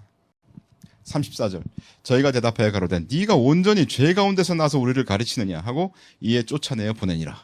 예수께서 저희가 그 사람을 쫓아냈다 하는 말을 들으셨더니 그를 만나서 가라사대 네가 인자를 믿느냐. 대답하여 가로되 주여 그가 누구시니까 내가 믿고자 하나이다. 주님은 불법하게 출교당하신 자를 가까이 하신다. 이 말은요 의미심장한 말씀입니다. 여러분들이 반드시 예수 그리스도를 증거하면 예수 그리스도를 미워하는 그들은 하나님을 섬긴다고 하지만 사실은 예수 그리스도를 모르는 사람들로부터 엄청난 핍박을 당하고 그 사회로부터 쫓겨날 겁니다. 여러분들이 쫓겨나면 누구를 만나는지 아세요? 쫓겨나면 그리스도를 만나는 겁니다. 이 의미심장한 사건이라고 저는 봅니다. 여러분들 종교적이고 율법적인 세상에서 벗어나면 그러면 여러분들은 그리스도가 여러분들을 영접하는 것을 알게 될 것입니다. 주님은 그를 만나서 더 깊은 신앙으로 인도하십니다. 곧 네가 인자를 믿느냐라고 하시어 그의 신앙 수준을 높일 수 있는 좋은 기회를 제공하셨습니다. 이때까지 소경되었던 자는 예수님을 선지자로 혹 하나님께로부터 온 자로 알 뿐이었는데요. 물론 그만한 신앙 지식에 강력한 신념이 함께 하였던 것만은 고마운 일이지만 그러나 그러한 신념은 좀 더 명백한 진리 지식이 필요했습니다. 곧 예수님을 인자로 아는 지식. 인자란 말은 곧 메시아를 의미하지 않습니까? 그러니까 그가 가지고 있던 지식이 부족했어요. 그래서 그가 쫓겨나서 예수님께 오니까 예수님이 더 분명한 지식으로 알려주셨죠. 메시아, 예수님이 바로 메시아인 것을 알려주신 겁니다. 이런 친절한 주님의 계시 앞에서 그는 신앙하고자 하는 태도를 가졌다. 이 신앙의 선배의 주석입니다. 신앙은 무한히 장성할 수 있게 하는 그리스도의 영적 부요를 상대하고 있다. 확신의 소유자도 다시 더 깊은 신앙에 들어가기를 원해야 한다. 어떤 사람은 얘기하기를 난 예수 믿었으니 끝났어요. 나 죄사함 받았으니 끝났어요. 그것만 계속 자랑하고 그것만 계속 얘기하는 사람이 있어요. 물론 그것도 굉장히 귀한 것입니다. 그러나 신앙은 더 깊은 단계에 들어가야 됩니다. 고침받은 소경은 그것을 원하였고 또한 그 소원을 구체화하여 주여 내가 믿나이다 라고 말하였습니다. 39절 예수께서 가라사대 내가 심판하러 이 세상에 왔으니 보지 못하는 자들은 보게 하고 보는 자들은 소경되게 하려 함이니라 하시니 바리새인 중에 예수와 함께 있던 자들이 이 말씀을 듣고 가로되 우리도 소경인가? 굉장히 철학적인 질문이죠. 네. 예수께서 가라사대 너희가 소경되었다면 죄가 없으려니와 본다고 하니 너희 죄가 그저 있느니라. 여기서 예수님께서는 인류를 소경이라고 생각하신다는 것이 드러납니다. 심령의 눈은 하나님 보기를 목적해야 됩니다. 심령이 하나님을 보기 전에는 소경의 힘을 면치 못합니다. 자기의 마음을 믿는 자는 미련한 자요. 잠언 28장 26절. 지혜롭게 행하는 자는 구원을 얻을 자니라. 인간은 이렇게 소경인데도 자기가 본다고 하며 불행 가운데 아주 떨어집니다. 다시 말하면 자기들이 소경인 줄 알았더라면 주님을 믿었을 것이고 따라서 회개하고 죄의 사함을 받았을 것이라는 말씀입니다. 영적으로 소경이 아니라고 자처한다면 죄를 더욱 범하는 것이 되는 거죠. 요한일서 1장 8절. 만일 우리가 죄 없다 하면 스스로 속이고 또 진리가 우리 속에 있지 아니할 것이요 만일 우리가 범죄하지 아니하였다 하면 하나님을 거짓말하는 자로 만드는 것이니 또한 그의 말씀이 우리 속에 있지 아니하니라. 그러므로 우리가 영적으로 소경이면서 소경 아니라고 하는 것은 우리 자신을 속이는 죄와 하나님을 거짓말하시는 이로 여기는 죄를 범하는 거죠. 제가 볼 때 제가 인생 가운데 살아오면서 이제 몇 사람 만나진 않았지만 그 젊은 사람이고 나이 든 사람이고 저 자신도 그랬던 것 같아요. 100% 저 자신에 대해서 생각해보면 100% 내가 이건 정말 자신 있다 하고 얘기하면 항상 실패했습니다. 하나님께서 저를 너무나 그렇게 사랑하시는 것 같아요. 제가 만약 내가 자신 있다 한 거를 성공했으면 저는 아마 갈 길이 없는 사람이었을 거예요. 그렇지 않습니까? 저는 젊은 친구들에게도 항상 그 얘기를 해줍니다. 우리 사랑하는 그 자녀들에게도 항상 그 얘기를 해줍니다. 자신 있다. 아빠, 저는 그런 거 자신 있어요. 저는 그때 즉시로 나갑니다. 교만은 패망의 선봉이다. 네. 그리고 몇 달 후에 보면 걔가 그 자신 있다고 한 거에서 실패했어요. 실패하는 걸 봅니다. 전 너무나 주님께 감사해요. 그런 걸 통해서 배워야 되거든요. 네. 배워야 되거든요. 사실 처음부터 깨닫고 아는 사람 별로 없습니다. 사람은 무지해서 그렇게 배우지 못하는 것 같아요. 정리하겠습니다. 예수님은 세상 사람들을 죄인으로 보시죠. 그런데 어떤 사람은 스스로 자기 자신을 의인으로 생각합니다. 이 소경이라고 볼 수가 있는 거죠. 예수님은 그래서 죄인을 부르십니다. 예수님 그 산상수훈에 맨 처음 그 산상수훈 입을 열어서 가르치실 때 하신 말씀이죠. 심령이 가난한 자는 복이 있나니 천국이 저희 것이며. 여러분 생각해 보세요. 예수님이 그야말로 그 산상수훈하면 그 예수님의 그 설교 메시지의 최고 봉이고 가장 중요한 거라고 생각할 수 있는데 가장 첫 번째 예수님이 하신 게 뭐예요? 나는 이런 자를 찾는다 이런 얘기죠. 심령이 가난한 자를 찾는다. 심령이 가난하다는 것은 자신의 영적인 파탄을 솔직히 시인하며 하나님 앞에 선 인간은 무가치하며 오직 하나님만을 의지할 수밖에 없다는 사실을 자백하는 게 바로 그 심령이 가난한 자다 이런 얘기죠. 예수님은 지금도 우리가 이러한 자인 것을 알기를 원하신다. 이 예수님 믿기 전이나 믿은 후나 똑같습니다. 우리가 정말로 심령이 가난하여서 하나님 앞에 하나님을 의지할 수밖에 없는 자인 것을 알게 되기를 하나님은 우리를 원하신다 이런 얘기죠. 창세기 3장에 보시면 타락할 때 타락한 후에 그들이 눈이 밝아졌어요. 자기들의 몸이 벗은 줄을 알고 무화과 나무 잎을 엮어서 치마를 했습니다. 이 치마라는 게 뭡니까? 무화과 나무 잎으로 엮었으니 이게 며칠 가겠습니까? 이게 며칠 가지 못하죠. 이게 사람이 만든 그 치마 아닙니까? 이 치마라는 게 결국 뭐냐면 범죄한 자가 자신을 가린 거예요. 인류 최초의 외식입니다. 인류 최초의 마스크입니다. 예수님을 믿기 전이나 예수님을 믿은 후나 우리는 절대적으로 하나님만을 의지할 수밖에 없는 자임을 알아야 됩니다.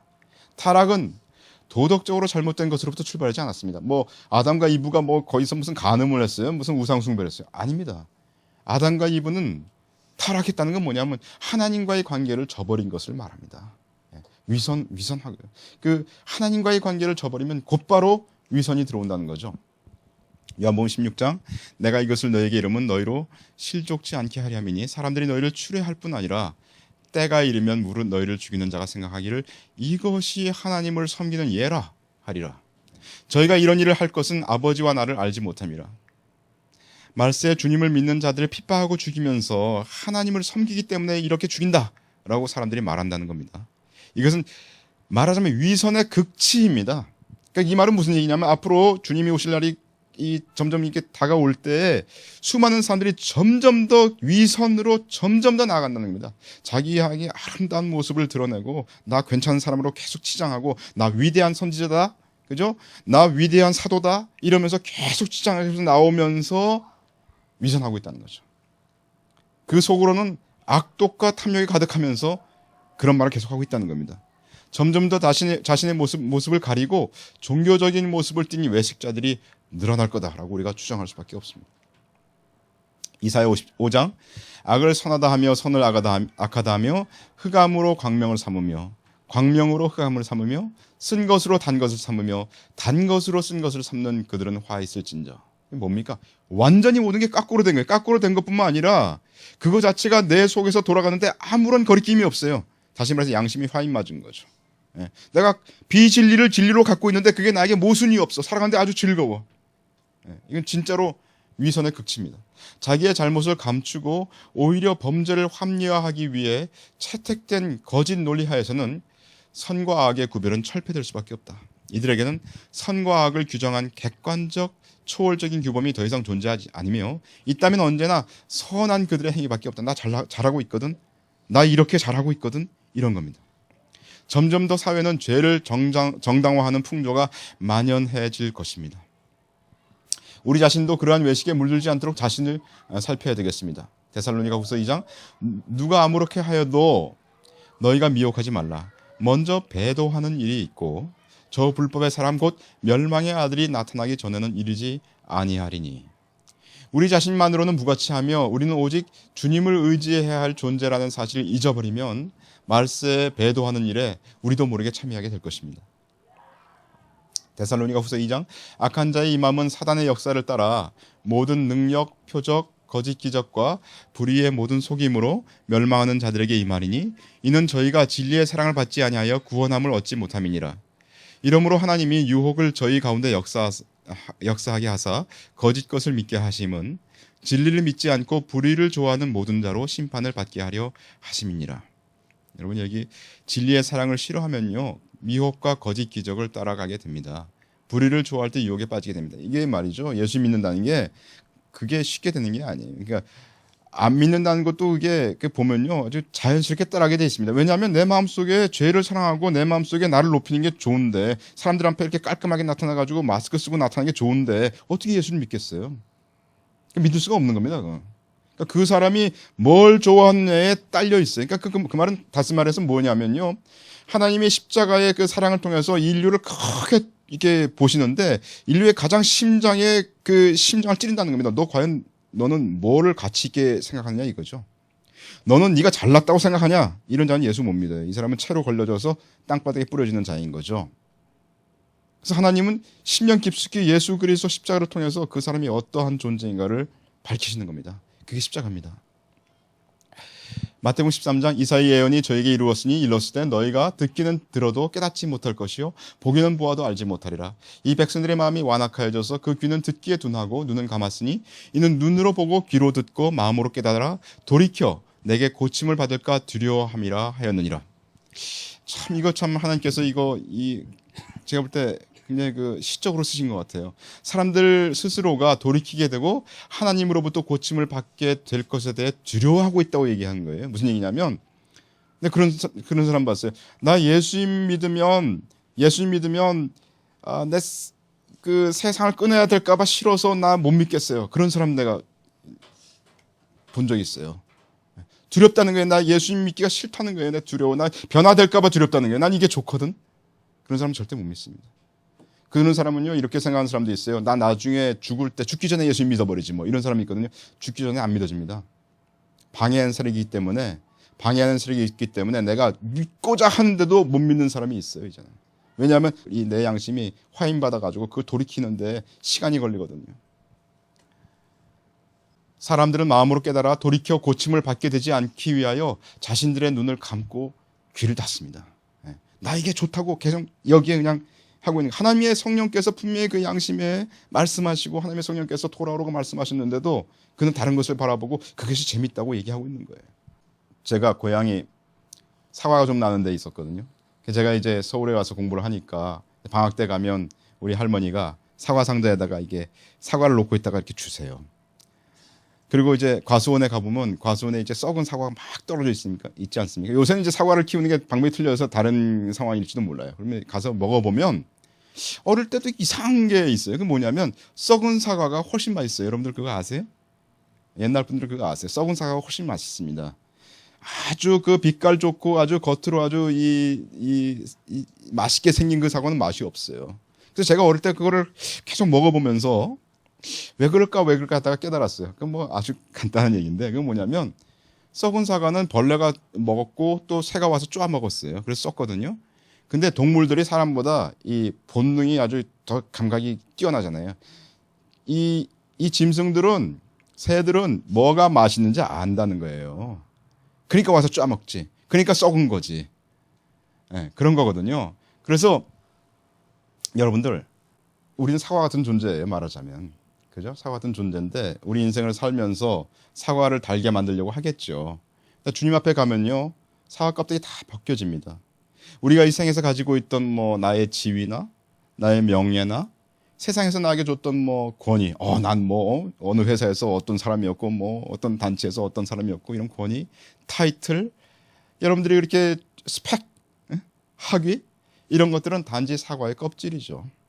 껍질입니다. 주님 앞에 섰을 때 이 사과의 껍질은 전부 벗겨지고 주님은 사과를 잘라서 그 맛을 보기를 원하실 겁니다. 그렇지 않겠습니까? 그때 사람 앞에서 잘 보이는 것들이 다 없어지고 주님 앞에 나의 열매가 드러날 것입니다. 그날에 여러분들은 어떻게 하시겠습니까? 마태복음 6장 2절 다시, 그러므로 구제할 때 외식하는 자가 사람에게 영광을 얻으려고 회당과 거리에서 하는 것 같이 너희 앞에 나팔을 불지 말라. 진실로 너희에게 이르노니 저희는 자기 상을 이미 받았느니라. 누가복음 16장, 바리새인들은 돈을 좋아하는 자라 이 모든 것을 듣고 비웃거늘 예수께서 이르시되 너희는 사람 앞에서 스스로 옳다 하는 자이나 너희 마음을 하나님께서 아시나니 사람 중에 높임을 받는 그것은 하나님 앞에 미움을 받는 것이니라. 그죠? 둘 중에 하나입니다. 위선하는 이유가 무엇입니까? 사람 앞에 영광을 받으려고 한다고 예수님께서 말씀하셨어요. 우리가 우리 자신을 높이지 않으면 하나님을 높이게 될 것입니다. 우리가 진정으로 하나님을 높이는 자가 된다면 우리 자신을 겸손한 위치에 서게 될 것입니다. 그래서 우리의 자세는 뭐냐면 항상 주님께로부터 고침을 받고자 하는 자세를 취해야 됩니다. 스스로 아무 선한 것도 할 수 없고 오직 주님을 의지해야 하는 존재임을 우리는 인정해야 할 것입니다. 범죄한 자를 불쌍히 여기고 돌이켜 하나님을 좇을 수 있도록 권면하는 자세를 가져야 할 것입니다. 우리도 예수님을 믿기 전에는 그렇게 범죄한 자였고 또한 예수님을 믿은 후에도 많이 넘어지는 자인 것을 우리는 인정해야 됩니다. 자신을 높이지 말고 자신이 무익한 자라는 것을 인정해야 되겠습니다.